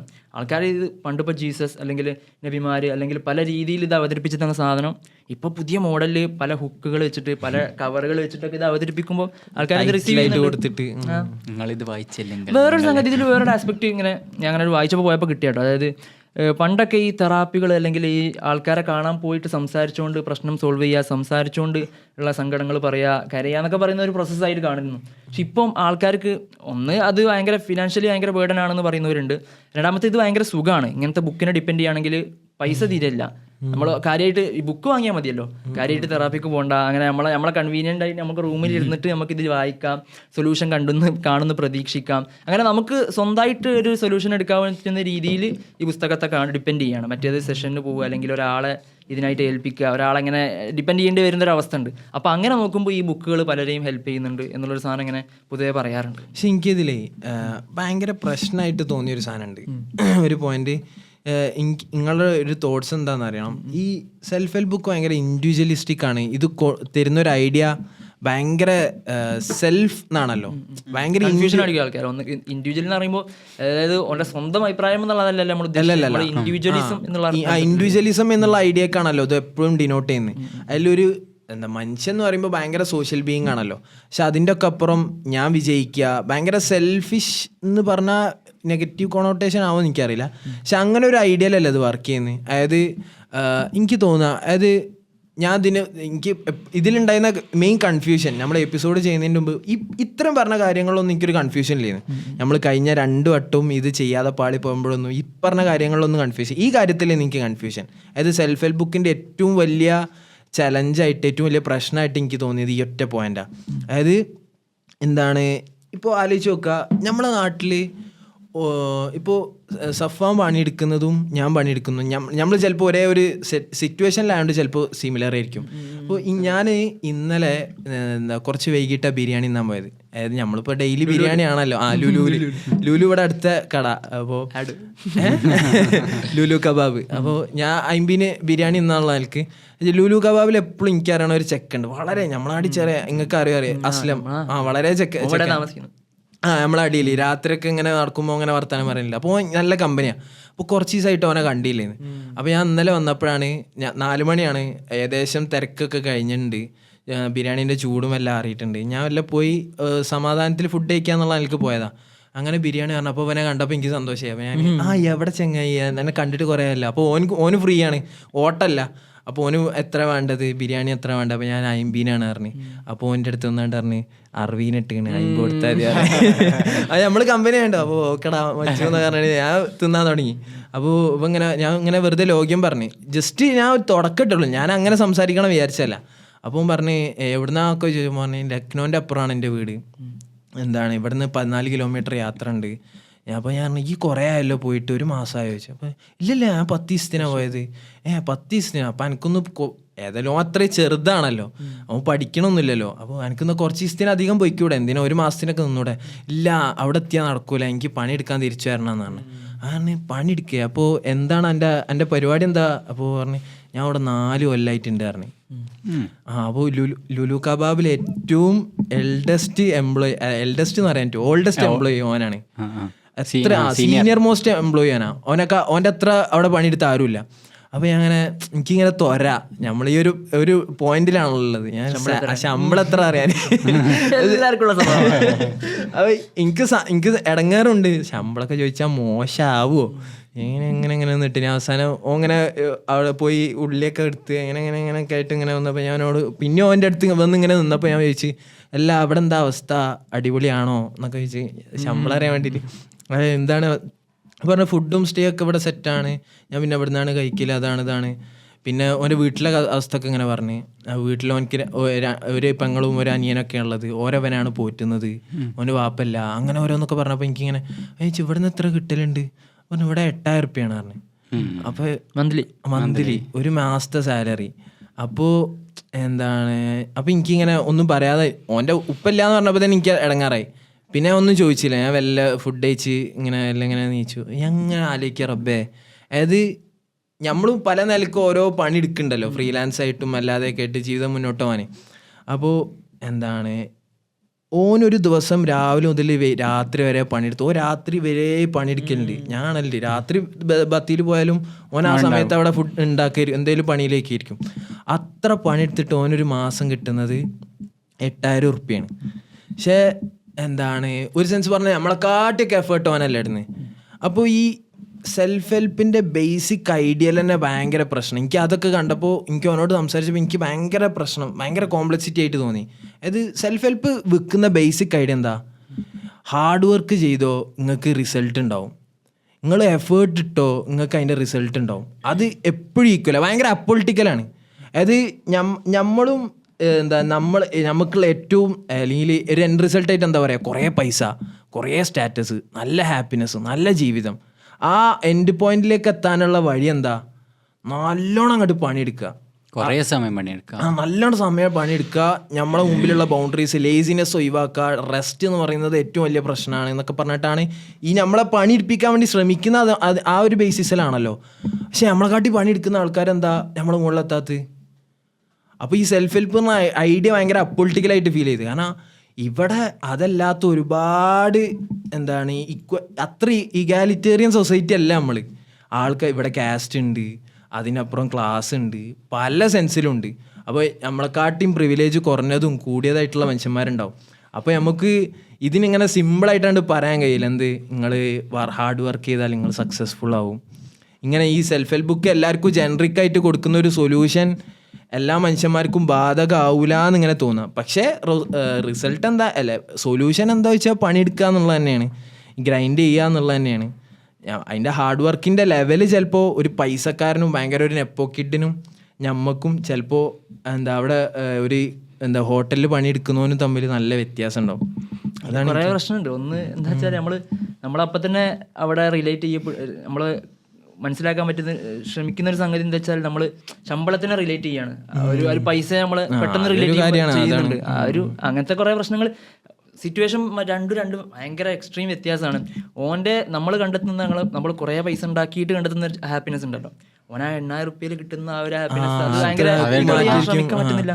ഓൻ അതിൻ്റെ അപ്പുറം ഒരു ഫുഡ് കഴിക്കുന്നില്ല, അവിടെ നിന്നാണ് കഴിക്കുന്നത്. പക്ഷെ നമുക്കൊരു ഹാപ്പിനെസ് കണ്ടെത്തണമെങ്കിൽ നമ്മൾ ചിലപ്പോൾ ഒരു മന്തി അടിക്കേണ്ടി വരും, നമ്മൾ വേറെ എന്തോ ഒരു യാത്ര പോകേണ്ടി വരും. പക്ഷെ ഓൻ അത് ഓൻ്റെ പെങ്ങന്മാർക്ക് കൊടുക്കുമ്പോഴേക്ക് അതിനെക്കാട്ടി സന്തോഷം ചിലപ്പോൾ അതിനെക്കാട്ടി സന്തോഷം എനിക്ക് അപ്പോഴേക്കും ഉണ്ടാവുക.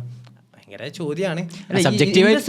ഈ സെൽഫ് ഹെൽപ്പിന്റെ ഒരു മോട്ടീവ് തന്നെ അപ്പൊളിറ്റിക്കൽ ആക്കുക എന്നുള്ളതായിരിക്കും. അതായത് നമ്മളെ ഇത് വായിക്കുന്നതോടുകൂടി നമ്മൾ പല കാര്യങ്ങളൊന്നും വിട്ടു നിൽക്കുന്നുണ്ട്, കാര്യങ്ങളിൽ ഇടപെടാതിരിക്കുന്നുണ്ട്, പല കാര്യങ്ങളും അതൊരു ആവശ്യമായിട്ട് തോന്നുന്നില്ല. അതായത് ഇപ്പോൾ സെൽഫ് ഹെൽപ്പ് ജോണർ പ്രൊമോട്ട് ചെയ്യുന്ന ആൾക്കാരുടെ ഒരു ആവശ്യമായിട്ട് അത് പക്ഷെ ഒരു ക്യാപിറ്റലിസ്റ്റ് ലോജിക്കാണത്. ക്യാപിറ്റലിസം എന്തിനാണ്? ഈ ഇൻഡസ്ട്രിയലൈസേഷൻ വന്നതിന് ശേഷം ആൾക്കാരൊക്കെ നല്ല പണിയെടുപ്പിക്കാൻ ഓരോ മോട്ടിവേറ്റ് ചെയ്യണം. അങ്ങനെയാണ് ഇതിൻ്റെ ഒരു മൊത്തം ഐഡിയ ബേസിസ് എവിടുന്ന വരുന്ന വെച്ചാൽ നമുക്ക് അങ്ങനെ വേണമെങ്കിൽ അങ്ങോട്ട് ട്രേസ് ചെയ്യാം. ആൾക്കാരല്ല പണിയെടുപ്പിക്കാൻ എന്താ ചെയ്യുക, നല്ലോണം മോട്ടിവേറ്റ് ചെയ്യുക, അല്ല വേറെ വഴിയില്ലല്ലോ. ഇപ്പോൾ ഈ മോട്ടിവേഷൻ ഗുരൂസ് ഉണ്ട്, അലക്സ് ഹോർമുസി, ഇമാം ഗസി, ആൻഡ്രൂ ടേറ്റ്, ഇങ്ങനെ കുറേ ആൾക്കാരുണ്ട്. ഈ മറ്റേ മൂക്കത്തൊരു സാധനം ഇട്ടിട്ട് അതാണ് അലക്സ്. ഇവർ കുറേ ആൾക്കാരുണ്ട്. ഈ അലക്സ് ഹോർമുസിന്റെ ഞാൻ ഇങ്ങനെ മൊത്തത്തിൽ ഇങ്ങനെ ഓരോ നോക്കുമ്പോൾ ഇതൊരു ഭയങ്കര ഒരു ഏരിയ ആണല്ലോ. ഒരു പൾപ്പ് ഫിക്ഷൻ എന്നൊക്കെ പറയുന്ന അവരുടെ ഡയലോഗ്സൊക്കെ അങ്ങനെയാണ്. അതായത് ഇയാൾ പറയുന്നൊരു ഡയലോഗ് ഉണ്ട് ഈ ഹസിൽ കൾച്ചറിൽ. ഈ ചങ്ങായി ഈ അലക്സ് ഹോർമുസി പറയുന്നൊരു dialogue, slaves work all the hours they were awake for their entire lives. I think like if they can do it, so can I. അടിമകൾ ജീവിതം മൊത്തം വർക്ക് ചെയ്യുന്നതാണ്, അതുകൊണ്ട് എനിക്കും അങ്ങനെ വർക്ക് ചെയ്യാൻ പറ്റും. ഇതൊരു വേറൊരു മൂഡാണ്. ഇതിപ്പോൾ ആദ്യം ബുക്കിലാണെന്ന് വിചാരിച്ചോളൂ. ഇപ്പോൾ നമ്മൾ മുമ്പ് ഇത് ബുക്കിനെ കുറിച്ചാണ് നമ്മളിപ്പോൾ സംസാരിക്കുന്നത് തന്നെ. പക്ഷേ ഇപ്പോഴത്തെ ഒരു പ്രശ്നം എന്താ വെച്ചാൽ ഇപ്പോൾ അത് ക്ലിപ്പായിട്ട് നമ്മുടെ മുമ്പിലെത്തുകയാണ്. ഇപ്പോൾ അതായത് ഇപ്പോൾ ക്ലിപ്പേഴ്സ് എന്ന് പറഞ്ഞൊരു ക്ലിപ്പിംഗ് പറഞ്ഞൊരു പരിപാടി ഇപ്പോൾ സോഷ്യൽ മീഡിയ ഭയങ്കര ആക്റ്റീവായി. ഇപ്പോഴല്ല, കുറച്ച് മുമ്പേ തുടങ്ങിയതാണ്. ക്ലിപ്പിംഗ് ബേസിക്കലി ഒരാളിങ്ങനെ വളർത്തിയെടുക്കാൻ വളരെ സുഖമാണ്. ഇങ്ങനെ സംസാരിക്കുന്ന ഈ ഒരു ഇതിൽ സംസാരിക്കുന്ന ഒരാളെ വളർത്തിയെടുക്കാൻ ഒരാളെ ഏൽപ്പിക്കുകയാണ്. $100 കൊടുത്താൽ ഇത്ര ക്ലിപ്പുകൾ ഇറക്കും. ഇമാം ഗാഡ്സി ഏൽപ്പിക്കുന്നത് ബേസിക്കലി $1 മില്യൺ അടിച്ചു കഴിഞ്ഞാൽ $100 കൊടുക്കും, $1000 കൊടുക്കും എന്ന് പറഞ്ഞു കഴിഞ്ഞാൽ ഇഷ്ടംപോലെ എഡിറ്റേഴ്സ് ഉണ്ട്. അപ്പം ഇതിങ്ങനെ അക്യുമുലേറ്റ് ഇങ്ങനെ കൂടിക്കൊണ്ടിരിക്കുകയാണ് ഇന്റർനെറ്റിൽ. നമ്മൾ എവിടെ നോക്കിയാലും ആൾക്കാർ ഇങ്ങനെ കേട്ടോണ്ടിരിക്കും. ഇവര് നമ്മളോട് സംസാരിക്കുന്ന പോലെ ഫീൽ ചെയ്യാം. ഇപ്പം എന്താണ് നമ്മളെ മുഖത്ത് നോക്കി നമ്മളെ പരിചയക്കാർ സംസാരിക്കുന്ന പോലെ. അതിപ്പോ കൂടിയായി വരുന്നുണ്ട്. സംസാരിക്കുന്ന മൊത്തം ഒറ്റ വീഡിയോ ജനറേറ്റ് ചെയ്യുന്ന 30 വീഡിയോസ് ആക്കി മാറുന്നത്. അപ്പൊ അത് അത്രയും അങ്ങനെയുള്ളൊരു ഫീൽഡായിട്ട് മാറിയിട്ടുണ്ട് സോഷ്യൽ മീഡിയയിൽ. പിന്നെ കെറോസൽസ് ആയിക്കോട്ടെ, എല്ലാ കണ്ടന്റുകളും അങ്ങനെ നമ്മളെ മുമ്പിലേക്ക് എത്തുന്നുണ്ട്. എനിക്കൊന്ന് സോഷ്യൽ മീഡിയ ഇന്റർനെറ്റ് ഇത് ഭയങ്കര ഒരു വലിയ ബൂം ഉണ്ടായിട്ടുണ്ട് ഇതിൽ. ഈ അലക്സ് ഹോർമുസ് ഇവരൊന്നും ഞാൻ ആൻഡ്രൂ ടൈറ്റ് ഒക്കെ നമ്മൾ അവിടെ ഇവിടെ കേൾക്കുന്നല്ലാതെ ഞാൻ ഇവരന്ന് ഫോളോ ചെയ്തില്ലേന്ന്. പക്ഷെ ഞാൻ ഫോളോ ചെയ്തിരുന്ന കുറച്ച് ആൾക്കാരുണ്ട്. അപ്പോൾ ഈ എപ്പിസോഡ് പഠിക്കാൻ വേണ്ടിയിട്ട് ഞാനിങ്ങനെ ഓക്കെ ഇതാണ് സെൽഫ് ഹെൽപ്പ് ബുക്കിൻ്റെ പ്രശ്നങ്ങൾ ഇതൊക്കെയാണ്. ഓക്കെ മനസ്സിലായി. ഇനി മനസ്സിലാവാത്ത കുറേ ഏരിയാസ് ഉണ്ടാവും ചിലപ്പോൾ. നമ്മുടെ ഒരു ലെവൽ ഓഫ് അണ്ടർസ്റ്റാൻഡിങ്ങിൽ ഇതൊക്കെ തിരിഞ്ഞത്. ഇനി ഈ സെൽഫ് ഹെൽപ്പ് ഗുരൂസ് ഉണ്ടല്ലോ, അതായത് എനിക്ക് മനസ്സിലായ ഒരു സാധനം മോഡേണിറ്റി വന്നപ്പോൾ റിലീജിയൻ എന്നുള്ളതൊരു വലിയ ഒരു പവർ അല്ലാതായി പോയല്ലോ. അതാണല്ലോ സ്റ്റേറ്റും റിലീജിയനും വെവ്വേറായി മാറുന്നു. ഭയങ്കര തിയറി ആവണ്ട, വേറായി മാറിയല്ലോ. അപ്പോൾ സിമ്പിളായിട്ട് പറഞ്ഞാൽ അപ്പോൾ ആളുകളെ ഒരു കാര്യം ചെയ്യിപ്പിക്കാൻ, അവരെ മോട്ടിവേറ്റ് ചെയ്യാൻ എന്താ ഉള്ളത്? മറ്റേത് റിലീജിയൻ ഉണ്ടായിരുന്നു. നമുക്ക് ഇപ്പോൾ ഒരു വേറൊരു പെർസ്പെക്റ്റീവിൽ പറഞ്ഞാൽ നമുക്ക് സ്വർഗ്ഗമുണ്ട്, നമുക്ക് പണിയെടുക്കാൻ, അല്ലെങ്കിൽ സെൽഫ്ലെസ് ആവാൻ, കുറേ വേണ്ടി അധ്വാനിച്ചിട്ട് കുറേ ആൾക്കാർക്ക് കൊടുക്കാനും അങ്ങനെ ട്രാൻസാക്ഷൻ നടത്താനൊക്കെ നമുക്കൊരു അങ്ങനെ ഒരു അടുത്തൊരു പുറത്തുള്ള ഒരു എൻറ്റിറ്റി ഉണ്ട്. റിസൾട്ട് വേറെ ഉണ്ട്. ഖിയാമത്ത് എന്നൊക്കെ പറഞ്ഞിട്ട് റിസൾട്ട് ഉണ്ട്. പക്ഷേ മോഡേണിറ്റിയിൽ അത് മതമില്ലാത്ത ഒരാളെ സംബന്ധിച്ചിടത്തോളം അയാൾക്ക് ഇങ്ങനെ ഗ്രൈൻഡ് ചെയ്യാൻ എന്താണ് അയാൾക്ക് അങ്ങനെ ഒരു മീനിങ് കൊടുക്കാൻ ആരാളുള്ളത്? അപ്പോൾ ആ സെൻസിലും കൂടി നമുക്ക് ഇതിനെ മനസ്സിലാക്കാം. മതമില്ലാത്തവരുടെ മതമാണ് സെൽഫ് ഹെൽപ്പ് എന്ന് വേണമെങ്കിൽ പറയാം. അങ്ങനെ മതമില്ലാത്തവരുടെ മതം പ്രീച്ച് ചെയ്യുന്ന പ്രീച്ചേഴ്സാണ്, മെസ്സഞ്ചേഴ്സാണ് വേണമെങ്കിൽ ഈ സെൽഫ് ഹെൽപ്പ് ഗുരൂസ് എന്ന് വേണമെങ്കിൽ പറയാം. അപ്പോൾ അതിൽ ഞാൻ പണ്ട് മുതലേ കണ്ടു വന്നിരുന്ന ഒരാളാണ് ജയ് ഷെട്ടി. ജയ് ഷെട്ടി പോഡ്കാസ്റ്റ് ഉണ്ട്. മൂപ്പര് ഭയങ്കര സെൽഫ് ഹെൽപ്പ് ഗുര, എന്താ പുസ്തകം 2-3 പുസ്തകങ്ങൾ എഴുതിയിട്ടുണ്ട്. എന്തേന്ന് പുസ്തകത്തിന്റെ പേര്?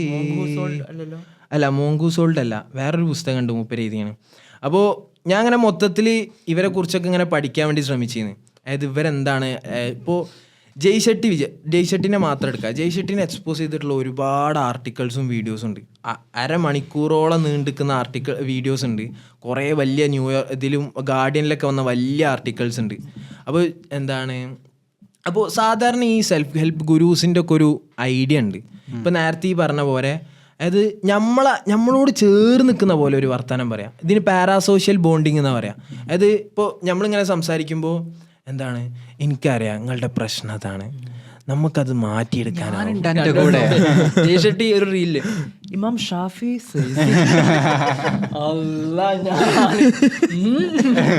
അതായത് ഞാൻ ഒരു എക്സാമ്പിൾ പറയാം.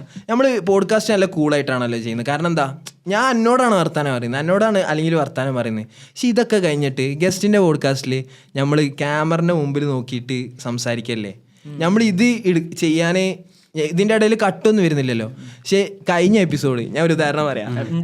എൻ്റെ എപ്പിസോഡ് സുഡാൻ്റെ എപ്പിസോഡിൽ ഞാൻ പറഞ്ഞ് ഓക്കെ നമ്മൾക്ക് തുടക്കത്തിലൊരു ഇൻട്രോ വേണം. കാരണം എപ്പിസോഡ് അങ്ങനെയാണല്ലോ, നമ്മൾ ഗസ്റ്റിനായിട്ട് ചെയ്താണല്ലോ. അപ്പോൾ ഇതേപോലെ നമുക്ക് ഒരു കോണ്ടെക്സ്റ്റ് ഒന്നും കൊടുക്കാൻ പറ്റില്ലല്ലോ. അപ്പോൾ ഇൻട്രോ നിർബന്ധമായി നിർബന്ധം. അതായത് ഗസ്റ്റ് ആരാണെന്ന് പരിചയപ്പെടുത്തണം, വിഷയം എന്താണെന്ന് പരിചയപ്പെടുത്തണം.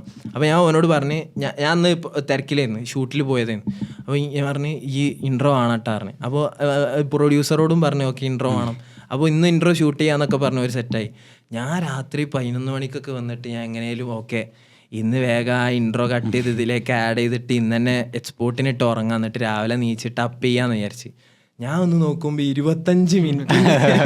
അതിന്റെ ബേസിക്കലി 2-3 മിനിറ്റ് സംസാരിക്കുന്നത്, ബാക്കി മൊത്തം ഞങ്ങളാട്ടും ഇങ്ങോട്ടും ഇങ്ങനെ കളിക്കും. അത് അപ്പോൾ എന്താ എനിക്ക് ഭയങ്കര ഇടങ്ങാറ് ഫീൽ ചെയ്തില്ലേ? എനിക്ക് ഭയങ്കര ഇടങ്ങാറ് ഫീൽ ചെയ്യുന്നുണ്ട്. അത് നമുക്ക് ഒരിക്കലും ക്യാമറിന്റെ മുമ്പിൽ നിന്നിട്ട് ഇത്ര കൂളായി സംസാരിക്കാൻ പറ്റൂല. പോഡ്കാസ്റ്റ് തുടങ്ങുന്ന സമയത്ത് തന്നെ നമ്മൾ അനുഭവിച്ചിന് ഫീൽ ചെയ്തത് എന്ന് വെച്ചാൽ നമ്മൾ നേരിട്ട് ഇങ്ങനെ സംസാരിക്കുന്നതാണെങ്കിൽ ഇപ്പോൾ ഒരു ക്യാമറ ഉണ്ട് എന്ന് പറഞ്ഞപ്പോൾ ഒരു വിയർഡ് ഫീലിംഗ് ഉണ്ട്. എനിക്കും ഇപ്പോൾ നമ്മൾ മസ്ജിദ് സീരീസ് ഒക്കെ ചെയ്യുമ്പോൾ എനിക്ക് നല്ലോണം ഫീൽ ചെയ്തു. ക്യാമറിന്റെ മുമ്പിൽ നിന്ന് ഭയങ്കര വിയേർഡായി തോന്നും. കാരണം നമ്മളിങ്ങനെ അസ്യൂം ചെയ്യണല്ലോ. ഇപ്പോൾ ഇതിപ്പോൾ യൂട്യൂബിൽ അല്ലെങ്കിൽ ആപ്പിൽ TV-യിൽ ഇരുന്ന് നമ്മൾ പോഡ്കാസ്റ്റ് കേൾക്കുമ്പോൾ ഒരാൾക്ക് ഇത്ര ഇടങ്ങാറുണ്ടാവില്ല. പക്ഷെ നമ്മളത് ക്യാമറയിൽ നോക്കി ഇങ്ങനെ എനിക്കറിയാം ഇപ്പോൾ ഈ ക്യാമറ ഒരാളാണ് വിചാരിച്ചിട്ട് എനിക്കറിയാം നിങ്ങളെ പ്രശ്നം ജീവിതത്തിൽ ഒരു വിജയം നേടാനാവാത്തതാണ്. എത്ര വിയേടാണ്. ഈ എപ്പിസോഡ് കണ്ടു കഴിയുമ്പോൾ എന്താ നമുക്ക് എന്തായാലും കോൺഫിഡൻസ് ഈ എപ്പിസോഡ് കണ്ടു കഴിയുമ്പോൾ ഉറപ്പ് കൊടുക്കാൻ പറ്റും. അപ്പൊ ഈ ഇന്നലെ ഷൂട്ട് ചെയ്തതിന്റെ വലിയ പ്രശ്നം എന്താ അറിയോ, ഈ സ്ലാങ് ഭയങ്കര പ്രശ്നമാണ്. നമ്മളിപ്പോ ഈ കഴിഞ്ഞ ഇൻട്രോ ചെക്ക് ചെയ്താൽ മനസ്സിലാവും ഞാൻ ഭയങ്കര ആർട്ടിഫിഷ്യൽ ആയിട്ടായിരിക്കും സംസാരിക്കുന്നത്. അതെന്താന്ന് വെച്ചാല് അങ്ങനെ ഒരു ഇൻട്രോ ആണ് ഇതിന് വേണ്ടത്, പക്ഷെ നമുക്കത് തീരെ പറ്റുന്നില്ല. അങ്ങനെ ഇൻട്രോ കൊടുത്ത് നമുക്ക് ആകെ ഫീൽ അടിക്കും, പഠിച്ചോനെ ഞാനല്ലാത്തൊരു സാധനം ഇങ്ങനെ പറഞ്ഞല്ലോ. അപ്പൊ അത് ഇൻട്രോയിൽ ഭയങ്കര പ്രശ്നമായിട്ട് ഫീൽ. സെൽഫ് ഹെൽപ്പ് ജോണറിലുള്ള ഏറ്റവും വലിയ ഫേമസ് ജോ റോഗനെക്കാട്ടി കടത്തി വെട്ടിയ പോഡ്കാസ്റ്റാണ് മെൽ റോബിൻസിന്റെ പോഡ്കാസ്റ്റ്. അതൊന്ന് ഇടയ്ക്ക് കേട്ടോക്കൊണ്ടി. അപ്പോൾ മെൽ റോബിൻസിന്റെ ഒരു മെയിൻ സാധനത, അതായത് I love it when you guys follow me, when you guys subscribe me. എനിക്കറിയാം നിങ്ങൾ ഏറ്റവും ജീവിതത്തിൽ വിജയിച്ചവരാണ്, കാരണം നിങ്ങൾ ഈ വീഡിയോ ക്ലിക്ക് ചെയ്തു. അപ്പോൾ നിങ്ങളെ സ്വന്തത്തെ തന്നെ അത്ര ഇഷ്ടപ്പെടുന്ന ആൾക്കാരാണ് നിങ്ങളോട്. അപ്പോൾ അതായത് കേൾക്കുന്ന ഒരാൾക്ക് ജെന്യുവൻലി ഫീൽ ചെയ്യാം, ഓക്കെ ഇവർ ഇന്നോടാ പറയുന്നില്ലേ, അതാണ് പാരാസോഷ്യൽ ബോണ്ടിങ്. അതായത് നമുക്കിങ്ങനെ ഒരു ഫാൾസ് ക്ലോസ്നെസ് ഫീൽ ചെയ്യും. ഓക്കെ ഇവർ നമ്മളെ അടുത്ത ആൾക്കാരാണല്ലേ, അടുപ്പക്കാരാണല്ലേ, പക്ഷെ ഒരിക്കൽ നമ്മളറിയോ ഇല്ല.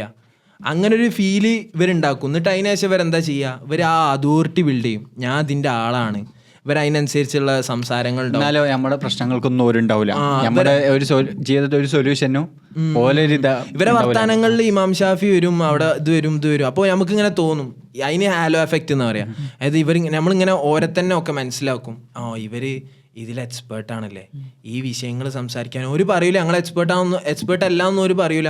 ഇങ്ങനെ ഇതിനെക്കുറിച്ച് സംസാരിക്കും, കോട്ടും സൂട്ടൊക്കെ ഇട്ടിട്ട് വരും, ഭയങ്കര കൂളായിട്ട് ഭയങ്കര ഇമോഷണലി സംസാരിക്കും. അപ്പോൾ നമുക്ക് തോന്നും ഓക്കെ ഇവർ അടിപൊളി മനുഷ്യന്മാരാണ്. നമുക്ക് ഓരോ വർത്താനങ്ങളിൽ അത്ര ഇൻഫ്ലുവൻസ്ഡ് ആവാൻ നമ്മളിങ്ങനെ വിശ്വാസത ഉണ്ടാവും. അതേപോലെ തന്നെ ഒരു നല്ല ഇപ്പോൾ ചിലവരുടെ സ്റ്റോറി എടുത്ത് നോക്കില്ല. അതാണ് ഞാൻ ജയ്ഷെട്ടി പറയാൻ കാരണം. ജയ്ഷെട്ടിൻ്റെ സ്റ്റോറി, ജയ്ഷെട്ടി ഒരുപാട് പോഡ്കാസ്റ്റുകളിലും ഓൻ്റെ ഫസ്റ്റ് ബുക്കിലൊക്കെ എഴുതിയ സാധനമാണ് ഓൻ എങ്ങനെ ഇതിലേക്ക് എത്തി എന്നുള്ളത്. ഓനൊരു ലണ്ടൻ UK ഒരു കോളേജിൽ പഠിച്ചുകൊണ്ടിരിക്കുകയാണ്. ആ സമയത്ത് ഓനൊരു ഗുരുവിൻ്റെ ലെക്ചർ കേട്ടു. അപ്പോൾ ഓനായി ഭയങ്കര ആകൃഷ്ടനായി. അതായത് എല്ലാവരും എങ്ങനെയെങ്കിലും ലീഡർ ആവാൻ ശ്രമിക്കണം, എങ്ങനെയെങ്കിലും ഹാർഡ് വർക്ക് ചെയ്ത് ഒരു പൊസിഷനിലേക്ക് എത്താൻ ശ്രമിക്കുകയാണല്ലോ. ആ സമയത്ത് ഒരു ഗുരു വന്നിട്ട് പറയുകയാണ്, നിങ്ങൾ സെൽഫ്ലെസ് ആവണം, നിങ്ങളെല്ലാം ദുനിയാവിലുള്ളതൊക്കെ ഒഴിവാക്കണം. അങ്ങനെ പറഞ്ഞപ്പോൾ അത് ജയ്ഷെട്ടി പറയുന്ന കഥ കേട്ടത്. അങ്ങനെ ജയ്ഷെട്ടിക്ക് ഭയങ്കര അത്ഭുതമായി. അങ്ങനെ ഒരു സംഭവം വന്ന് ബോധിധർമ്മന് ബുദ്ധൻ്റെ ഒക്കെ പോലെ എനിക്കിത് വന്ന്. അങ്ങനെ ഞാൻ പഠനം കഴിഞ്ഞ് ഞാൻ നേരെ ഇന്ത്യയിലേക്ക് പോയി. അങ്ങനെ 3 കൊല്ലം ഞാൻ ഇന്ത്യയിൽ നിന്ന് അങ്ങനെയൊക്കെ ഓരോന്ന് പറഞ്ഞിട്ട് അങ്ങനെ ഓൻ്റെ കഥയാണത്, സ്റ്റോറിയാണത്. അപ്പോൾ നമുക്ക് തോന്നൂല്ലോ ഓക്കെ ഇവൻ ഇന്ത്യയിൽ നിന്ന് സെൽഫ്ലെസ്നെസ്സിനെ കുറിച്ച് പഠിച്ചു. ഓക്കെ അപ്പോൾ ഇന്ത്യയിൽ വന്നവർ ഒതന്റിക്കായി. ഓൻ മോങ്കായപ്പോൾ ഓൻ ഒതന്റിക്കായി സംസാരിക്കാൻ പറ്റിയ ആളാ. ഓനക്ക് സെൽഫ്ലെസ്നെസ്സിനെ കുറിച്ച് പറയാം, ഓനക്ക് സെൽഫ് ഹെൽപ്പിനെ കുറിച്ച് അറിയാം, ഓന അതിൻ്റെ ആളാണ് ഓന്. പക്ഷേ ഗാർഡിയനും വേറെ കുറേ ക്രിയേറ്റേഴ്സൊക്കെ ഇവനെ നല്ല വെളുപ്പിച്ചിട്ടുണ്ട് മീൻസ് ഇവനെ പരത്തിട്ട് അടിച്ചിട്ടുണ്ട്. ഇവൻ ഏതാണെന്നുള്ളതൊക്കെ നോക്കിയിട്ടുണ്ട്. അപ്പോൾ അതിൽ പറയുന്നതാണ്, ഗാർഡിയനിൽ വന്ന നിങ്ങൾ ആ ആർട്ടിക്കിളൊന്നും എടുത്ത് നോക്കിയാൽ മതി. ഗാർഡിയനിൽ വന്ന ആർട്ടിക്കിൾ പറയുന്നത് എന്താണ്, ഓൻ ആ സമയത്ത് 3 മാസത്തിനാണ് ഇന്ത്യ പോയത്. ഓൻ പറയുന്നത് ഞാൻ 3 കൊല്ലം ഇന്ത്യയിൽ ഉണ്ടായിരുന്നതാണ്. ഓൻ പിന്നെ ഓൻ്റെ സെൽഫ്ലെസ്സസ് പറയുമ്പോൾ ഇപ്പോൾ ഓന് 10,000 റുപ്യൻ്റെ കോഴ്സാണ് വെക്കുന്നത്.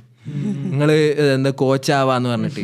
സെൽഫ്ലെസ്നെസ്സിനെ കുറിച്ച് പറയുകയാണെങ്കിൽ ഇത്ര വലിയ സെൽഫ്ലെസ്നെസ് പറയുമ്പോൾ ഈ ഫെയിമും മണിയൊന്നും ഇല്ലാത്തൊരു സിറ്റുവേഷൻ അല്ലേ. ഓൻ ജീവിക്കുന്നതിന് അതിനെതിരാണ്. അപ്പം ഇങ്ങനെ ഓരോന്ന് എടുത്തു നോക്കി കഴിഞ്ഞാൽ ഇവരുണ്ടാക്കുന്ന ഈ ഒരു അതോറിറ്റിയും അതിലൂടെ അവർ ഗെയിൻ ചെയ്യുന്ന, ഞാൻ പറഞ്ഞില്ലേ ഇത്രയും വലിയ $1 ബില്യൺ ഇൻഡസ്ട്രി ആയിട്ട് ഇത് മാറാണ്. അപ്പോൾ പൈസ അത്രയും എവിടെ ഉൾപ്പെട്ടോ, അപ്പോൾ നമ്മൾ അത്രയും അതിൽ സ്കെപ്റ്റിക്കൽ ആവണം. നമ്മൾ ഇൻവോൾവ് ആയി കഴിഞ്ഞാൽ അത് മാർക്കറ്റിംഗ് ആയിരിക്കും. ഈ സാധനങ്ങളെ കുറിച്ചൊക്കെ നമ്മൾ ശ്രദ്ധിക്കണം. ഒരാൾ അത്ര ജെന്യൂൻലി ആയിരിക്കുമല്ലോ ഒരു സാധനം എഴുതുന്നത്. ഓക്കെ നിങ്ങളുടെ ജീവിതത്തിൽ നിങ്ങളെ ആളുകളെ ഇൻഫ്ലുവൻസ് ചെയ്യാനുള്ള 7 മാർഗ്ഗങ്ങൾ, നിങ്ങൾക്ക് ജീവിതത്തിൽ വിജയിക്കാനുള്ള മാർഗം എന്ന് പറയുമ്പോൾ ചിലപ്പോൾ അത് നമ്മളെ വിജയിപ്പിക്കാനാവില്ല എന്നുള്ളൊരു കൺസേൺ ആണ് അതിൽ ബേസിക്കലി ഉള്ളത്. ഒരാളും ഞാൻ ഇത് ഔട്ട് ഓഫ് കോണ്ടെക്സ്റ്റ് ആയിട്ടും ചിലപ്പോൾ എന്നാലും വെറുതെ, അതായത് നമ്മളൊരു മനുഷ്യനെ ഞാനും ഈ തമ്മിലുള്ള ബന്ധം അത് അൾട്ടിമേറ്റ്ലി ഒരു ബന്ധം എന്ന് പറഞ്ഞാൽ അതൊരു നീഡിൻ്റെ പുറത്തുണ്ടാകുന്നതാണ്. യാസിർ അൽ ഹുസൈനി പറയുന്നുണ്ട്, അതായത് ഞാനും വേറൊരാളും തമ്മിലുള്ള ബന്ധം അതാരായിക്കോട്ടെ, ലോകത്ത് ആരും അവർ തമ്മിലുള്ള ബന്ധം എന്ന് പറയുന്നത് ഒരാവശ്യത്തിൻ്റെ പുറത്ത് മാത്രമുള്ളതാണ്. ഞാനും പഠിച്ചവനും തമ്മിലുള്ള ബന്ധം പോലും എന്താണ് എൻ്റെ ഒരു ആവശ്യം ഒരു ആവശ്യത്തിനുള്ളതാണല്ലോ, ഓക്കെ അല്ലേ? പക്ഷെ നേരെ മറിച്ചിട്ട് ഒരാളോടുള്ള ബന്ധം, ഒരാൾക്ക് നമ്മോടുള്ള ബന്ധം മാത്രമാണ് ആവശ്യത്തിൻ്റെ പുറത്തല്ലാത്തത്. അത് പഠിച്ചോ മാത്രമാണ്. ഭൂമിയിൽ വേറെ ഏത് മനുഷ്യനും ഒരാളും ഒരാവശ്യത്തിനല്ലാതെ പ്രവർത്തിക്കുന്നില്ല എന്നുള്ള പറയുന്നത്. അപ്പോൾ ആരും നമ്മളെങ്ങനെ അൾട്ടിമേറ്റ്ലി നമ്മളെങ്ങനെ ഭയങ്കരമായിട്ട് സഹായിക്കാനോ നമ്മളെ ഇമ്പ്രൂവ് ആക്കാനോ എന്നുള്ള രീതിയിലായിരിക്കില്ല എഴുതപ്പെടുന്നത്. പക്ഷേ ഞാൻ മനസ്സിലാക്കുന്ന ആലിമ്യങ്ങളൊക്കെ എഴുതി വെച്ചത് ഉണ്ട് കേട്ടോ. കുറേ പുസ്തകങ്ങൾ നമുക്ക് ഉപകാരപ്പെടണം. അത് ചിലപ്പം ഒരു ശേഖരണമായിരിക്കാം, അല്ലെങ്കിൽ ഒരു ഒരു ഒരു ഒരു കോമ്പിലേഷൻ ആയിരിക്കാം. മൂപ്പരൊരു സാധനം പറയുന്നതായിരിക്കൂല, അത് ഓൾറെഡി ഉള്ള പ്രവാചകന്റെ ഒരുപാട് പുസ്തകങ്ങൾ എഴുതാൻ വേണ്ടി എഴുതപ്പെട്ട പുസ്തകമല്ല. അതൊരു മാർക്കറ്റ് ചെയ്ത് ഒരു പൈസ ആക്കാന്നുള്ളതല്ലല്ലോ. അങ്ങനെയാണെങ്കിൽ ഇസ്ലാമിക ലോകത്ത് അച്ചടിക്കപ്പെടുന്ന പുസ്തകങ്ങളും വിൽക്കപ്പെടുന്ന പുസ്തകങ്ങൾക്കും പാട്രോൺഷിപ്പും അതിന് പൈസയും പോകണമെങ്കിൽ എത്രത്തോളം പൈസ പോകണം? അപ്പോൾ അതൊന്നും ഒക്കെ ഫ്രീ ആയിട്ടാണ് ഇന്നും ഡെലിവർ ചെയ്തുകൊണ്ടിരിക്കുന്നത്. ഇപ്പോൾ രചിക്കപ്പെടുന്ന പുസ്തകങ്ങൾ കാര്യമല്ല, മുമ്പുള്ള കിതാബുകളും പണ്ഡിതന്മാർ എഴുതപ്പെട്ട പുസ്തകങ്ങളും ഒക്കെ ഓരോ കുടുംബത്തിനാണ് പൈസ പോകുന്നതെങ്കിൽ എത്രങ്ങാനും കിതാബുകളും പുസ്തകങ്ങളും ഇൽമുണ്ട്. അപ്പോൾ അത് വേറൊരു സംഗതി. ആരും നമ്മളെ ഹെൽപ്പ് ചെയ്യാൻ വേണ്ടി ഈ ജോണറിൽ പറയപ്പെടുന്ന പുസ്തകങ്ങളൊന്നും നമ്മൾ വിജയിക്കണം അല്ലെങ്കിൽ സഫ്വാൻ വിജയിക്കണം എന്ന് പറഞ്ഞ രീതിയിൽ എഴുതപ്പെടുന്നതല്ല. അത് അൾട്ടിമേറ്റ്ലി ഓരെന്നെ പറയുന്നുണ്ട്. ഓക്കെ, ഇത് എഴുതുന്നത് ബേസിക്കലി ആ ഒരു ആവശ്യത്തിന് കൂടിയിട്ടാണ് എന്നുള്ളത്. ഇതിൽ ഈ ഫവായിദ് ഞമ്മക്കൊന്ന് സീരീസ് പോലെ ചെയ്തിട്ട് എന്തെങ്കിലുമൊക്കെ ആക്കണം കേട്ടോ. ഇബ്നു ഖയ്യിമിന്റെ ഫവായിദ് ഇപ്പോൾ നമ്മൾ ഇതുവരെ പറഞ്ഞത് ഇപ്പോഴത്തെ ഒരു 1970-കൾക്കൊക്കെ ശേഷം വന്ന പല പുസ്തകങ്ങളൊക്കെയാണല്ലോ നമ്മളിങ്ങനെ പരിശോധിച്ചത്. പക്ഷെ നമ്മൾ കുറച്ചുകൂടി ഈ ഒരു ഇസ്ലാമിക് ലിറ്ററേച്ചറിലും ആ ഒരു ഏജിലേക്കൊക്കെ പോയി കഴിഞ്ഞാൽ കുറേ റെഫറൻസുകൾ കാണുന്ന ഈ സെൽഫ് ഹെൽപ്പിൽ, പേഴ്സണാലിറ്റി ഡെവലപ്മെൻറ്റിൽ, ആ ഒരു മൊത്തം ഏരിയകളിൽ ഈ റസൂലിനെ ആ സെൻസിൽ മനസ്സിലാക്കിയവര് അങ്ങനത്തെ നമ്മളെ തന്നെ കുറെ ഹദീസുകൾ കാണാൻ പറ്റും. ഒരുപാട് സംഗതി ഉണ്ട്. ഇന്ന് വെള്ളിയാഴ്ച ആണല്ലോ, ഇന്ന് വെള്ളിയാഴ്ച പെട്ടെന്ന് ശനിയായി ഓക്കെ. അപ്പോൾ വെള്ളിയാഴ്ച ഇന്ന് കഹ്ഫ് ഓതണം. അപ്പോൾ കഹ്ഫ് ഓതുമ്പോൾ ബേസിക്കലി നമ്മൾ കഹ്ഫ് സാധാരണ എന്താ ഉണ്ടാവുക, ഉച്ചക്ക് മുമ്പ് ജുമക്ക് പോണതിന് മുമ്പ് എങ്ങനെയെങ്കിലും അത് തീർക്കുക എന്നുള്ളതിലായിരിക്കും. അപ്പോൾ ഞാനിന്ന് എപ്പിസോഡ് ഉണ്ടല്ലോ, അപ്പോൾ എന്തെങ്കിലും ഒരു പോയിന്റ് കിട്ടും എന്നുള്ള നെയ്യത്തിൽ അല്ല ഞാൻ ഇപ്പോൾ പറയുമ്പോൾ നിങ്ങൾ വിചാരിക്കണ്ട ഞാൻ ആക്റ്റായിട്ട് വന്നാന്ന് വിചാരിക്കണ്ട. ഞാൻ അങ്ങനെ വായിച്ചു നോക്കി കഹ്ഫിൽ എന്തെങ്കിലും ഒരു പോയിന്റ് ഇതിലേക്ക് ആഡ് ചെയ്യാനുണ്ടോ എന്നുള്ള രീതിയിൽ. അപ്പോൾ അതിലിങ്ങനെ ഒരു തഫ്സീർ, ഒരു ചാനലിൽ ഇങ്ങനെ തഫ്സീർ വിശദീകരിക്കുന്നിടത്ത് മൂപ്പരിങ്ങനെ നമ്മളെ പ്രൊഡക്ടിവിറ്റി ഇമ്പ്രൂവ്മെൻ്റ് എന്നൊക്കെ പറയുന്നിടത്ത് മൂപ്പര് സൂറത്തുൽ കഹ്ഫിലെ ഇദാവൽ ഫിത്യത്തു ഇലൽ കഹ്ഫി അല്ലെങ്കിൽ ഇന്നഹും ഫിത്യത്തുൻ ആമനു ഇതൊക്കെ പറയുന്നുണ്ടല്ലോ, ആ ഭാഗത്ത് മൂപ്പരിങ്ങനെ യുവത്വത്തെ ഇങ്ങനെ ഭയങ്കരമായിട്ട് വിശദീകരിക്കുന്നുണ്ട്. അതായത് നമ്മുടെ എല്ലാ പ്രൊഡക്ടിവിറ്റിയുടെയും എല്ലാ ഇമ്പ്രൂവ്മെൻറ്റിൻ്റെയും എല്ലാത്തിൻ്റെയും ഉച്ചി എന്ന് പറയുന്ന ഒരു ഘട്ടമാണ് നമ്മുടെ യുവത്വം. ഇപ്പോൾ ഒരു സൂര്യൻ ഉച്ച സമയത്തുള്ള ആ കത്തി നിൽക്കുന്ന സമയമാണ് ഏറ്റവും ടോപ്പ് സമയം എന്ന് പറയുന്നത്. അപ്പം ഒരു മനുഷ്യൻ്റെ ഏറ്റവും ടോപ്പ് സമയമാണ് യുവത്വം. അപ്പോൾ നമുക്ക് റിഫ്ലക്റ്റ് ചെയ്യാൻ പറ്റുന്ന ഒരു ആംഗിൾ അതായിരിക്കും. ഇതേപോലെ ഈ സൂറത്തുൽ കഹ്ഫിൽ ഒരുപാട് കഥകൾ പറയുന്നുണ്ടല്ലോ. അപ്പോൾ ഈ കഥ പറയുമ്പം അവിടെ രാജാവിൻ്റെ പേര് പറയുന്നില്ല, അല്ലെങ്കിൽ വേറെ ഏതെങ്കിലും ഡീറ്റെയിൽസ് പറയുന്നില്ല, അവിടെയുള്ള ഒരുപാട് സംഗതികൾ നടക്കുന്നുണ്ട്, ഇതൊന്നും പറയുന്നില്ല. ഒക്കെ പിന്നീട് ഹദീസിലോ മറ്റു കഥകളിലാണ് വരുന്നത്. ഇവിടെ ഫസ്റ്റ് പറയുന്ന ഒരു സംഭവം എന്താണെന്ന് വെച്ചാൽ ഇത് അവൽ ഫിത്തിയത്തു ഇലൽ കഹ്ഫി, ആ യങ് ആയിട്ടുള്ള ആൾക്കാരെന്നുള്ള ആ എലമെൻ്റാണ് ആ സൂറത്തിൽ ഇങ്ങനെ എടുത്തു കാണിക്കുന്നൊരു സംഗതി. ഇന്നഹും ഫിത്തിയത്തുൻ ആമനു ബി റബ്ബിഹിം വസിദ്നാഹും ഹുദ. അപ്പോൾ ഈ യങ് ആയിട്ടുള്ള സമയത്ത് നമുക്ക് ചെയ്യാൻ പറ്റുന്ന ഒരുപാട് സംഗതികളുണ്ട്. അതിലൊന്നാണ് നമ്മൾ ഈ ഒരു ലൈഫ്, ഈ ടൈമും ഒക്കെ ഭയങ്കര ഓർഡറാക്കുക. അത് ഏത് വിധേനയും വിശുദ്ധ ഖുർആൻ എന്നാണെങ്കിൽ അങ്ങനെ നമ്മൾ എടുക്കേണ്ടത് വിശുദ്ധ ഖുർആനും ഹദീസുമാണ്. അപ്പോൾ ഈ അർത്ഥത്തിൽ ഈ സെൽഫ് ഹെൽപ്പ് ജോണർ എന്ന് പറയുന്നത് നമ്മളെ ഹെൽപ്പ് ചെയ്യുന്നൊരു സംഗതിയായിട്ട് കാണാം, അല്ലെങ്കിൽ നമ്മളെ ഏതെങ്കിലും അർത്ഥത്തിൽ പുഷ് ചെയ്യാൻ പറ്റുന്നുണ്ടെങ്കിൽ ഒരു പുഷ് ചെയ്യുന്നൊരു സംഗതിയായിട്ട് ഇതിനെ കാണാമെന്നുള്ളതാണ് ആ ഒരു സമയം ഇങ്ങനെ കേട്ടുപോയപ്പോൾ എനിക്ക് തോന്നിയൊരു സംഗതി. പക്ഷേ അതിനപ്പുറത്തേക്ക് നമുക്ക് ഈ എപ്പിസോഡിൻ്റെ അർത്ഥം കൂടി അതിലായിരിക്കും. യങ് ആയിട്ടുള്ള ആൾക്കാർ എവിടെയൊക്കെ നശിച്ചിട്ടുണ്ടോ ആ രാജ്യം നശിക്കും, ആ സമൂഹം നശിക്കും. യങ് ആയിട്ടുള്ള ആൾക്കാരുടെ ചലനം എങ്ങോട്ടാണോ അതായിരിക്കും മൊത്തത്തിലുള്ള പോക്ക്. ഇത് ശ്രദ്ധിക്കണം എന്ന് പറഞ്ഞിട്ട് നിങ്ങൾ വാർദ്ധക്യത്തിലേക്ക് എത്തുന്നതിന് മുമ്പ് നിങ്ങളെ യുവത്വത്തെ നമ്മളിപ്പോൾ യങ് ആയിട്ടുള്ള ആൾക്കാരൊക്കെ എവിടെക്കോ പോകുന്നതൊന്നും അല്ലട്ടോ പറയുന്നത്, നമ്മളെന്തോ ഭയങ്കര അങ്ങനല്ല പറയുന്നത്. പക്ഷെങ്കിൽ യങ് ആയിട്ടുള്ള സമയം എന്ന് പറഞ്ഞാൽ ഭയങ്കര പ്രധാനം. മറ്റേ പറയുന്നതെന്ന് വെച്ചാൽ നമ്മുടെ ആരോഗ്യവും ഒഴിവ് സമയമൊക്കെ നമ്മൾ മാക്സിമം യൂട്ടിലൈസ് ചെയ്യുക. അപ്പം നമുക്ക് ഈ ഒരു സാധനം നമുക്ക് ഹദീസിലൊക്കെ കാണാൻ പറ്റും, ഹദീസിലും ഖുർആനിലും. നമ്മൾ ആ ഒരു രീതിയിൽ നോക്കിയാൽ നമ്മളെപ്പോഴും സെൽഫ് ഹെൽപ്പ് ബുക്കുകൾ അല്ലെങ്കിൽ സെൽഫ് ഹെൽപ്പ് മോട്ടിവേഷൻ വീഡിയോസിലൊക്കെയാണ്. പക്ഷെ നമുക്ക് ഈ ഹദീസിലൊക്കെ നമ്മളൊരു പേഴ്സണാലിറ്റി ഡെവലപ്മെൻറ്റ് എങ്ങനെയായിരിക്കണം, അല്ലെങ്കിൽ നിങ്ങൾ ജീവിക്കേണ്ടത്, അല്ലെങ്കിൽ നിങ്ങൾ മോൾഡ് ചെയ്യേണ്ടത് എങ്ങനെയാണെന്നുള്ളത് കറക്റ്റ് ഹദീസിലും ഖുർആനിലും നമുക്ക് കാണാൻ പറ്റും. അപ്പൊ നമ്മള് വേറെ പോകുന്നു വേണ്ട, നമ്മളെടുത്തുണ്ട്.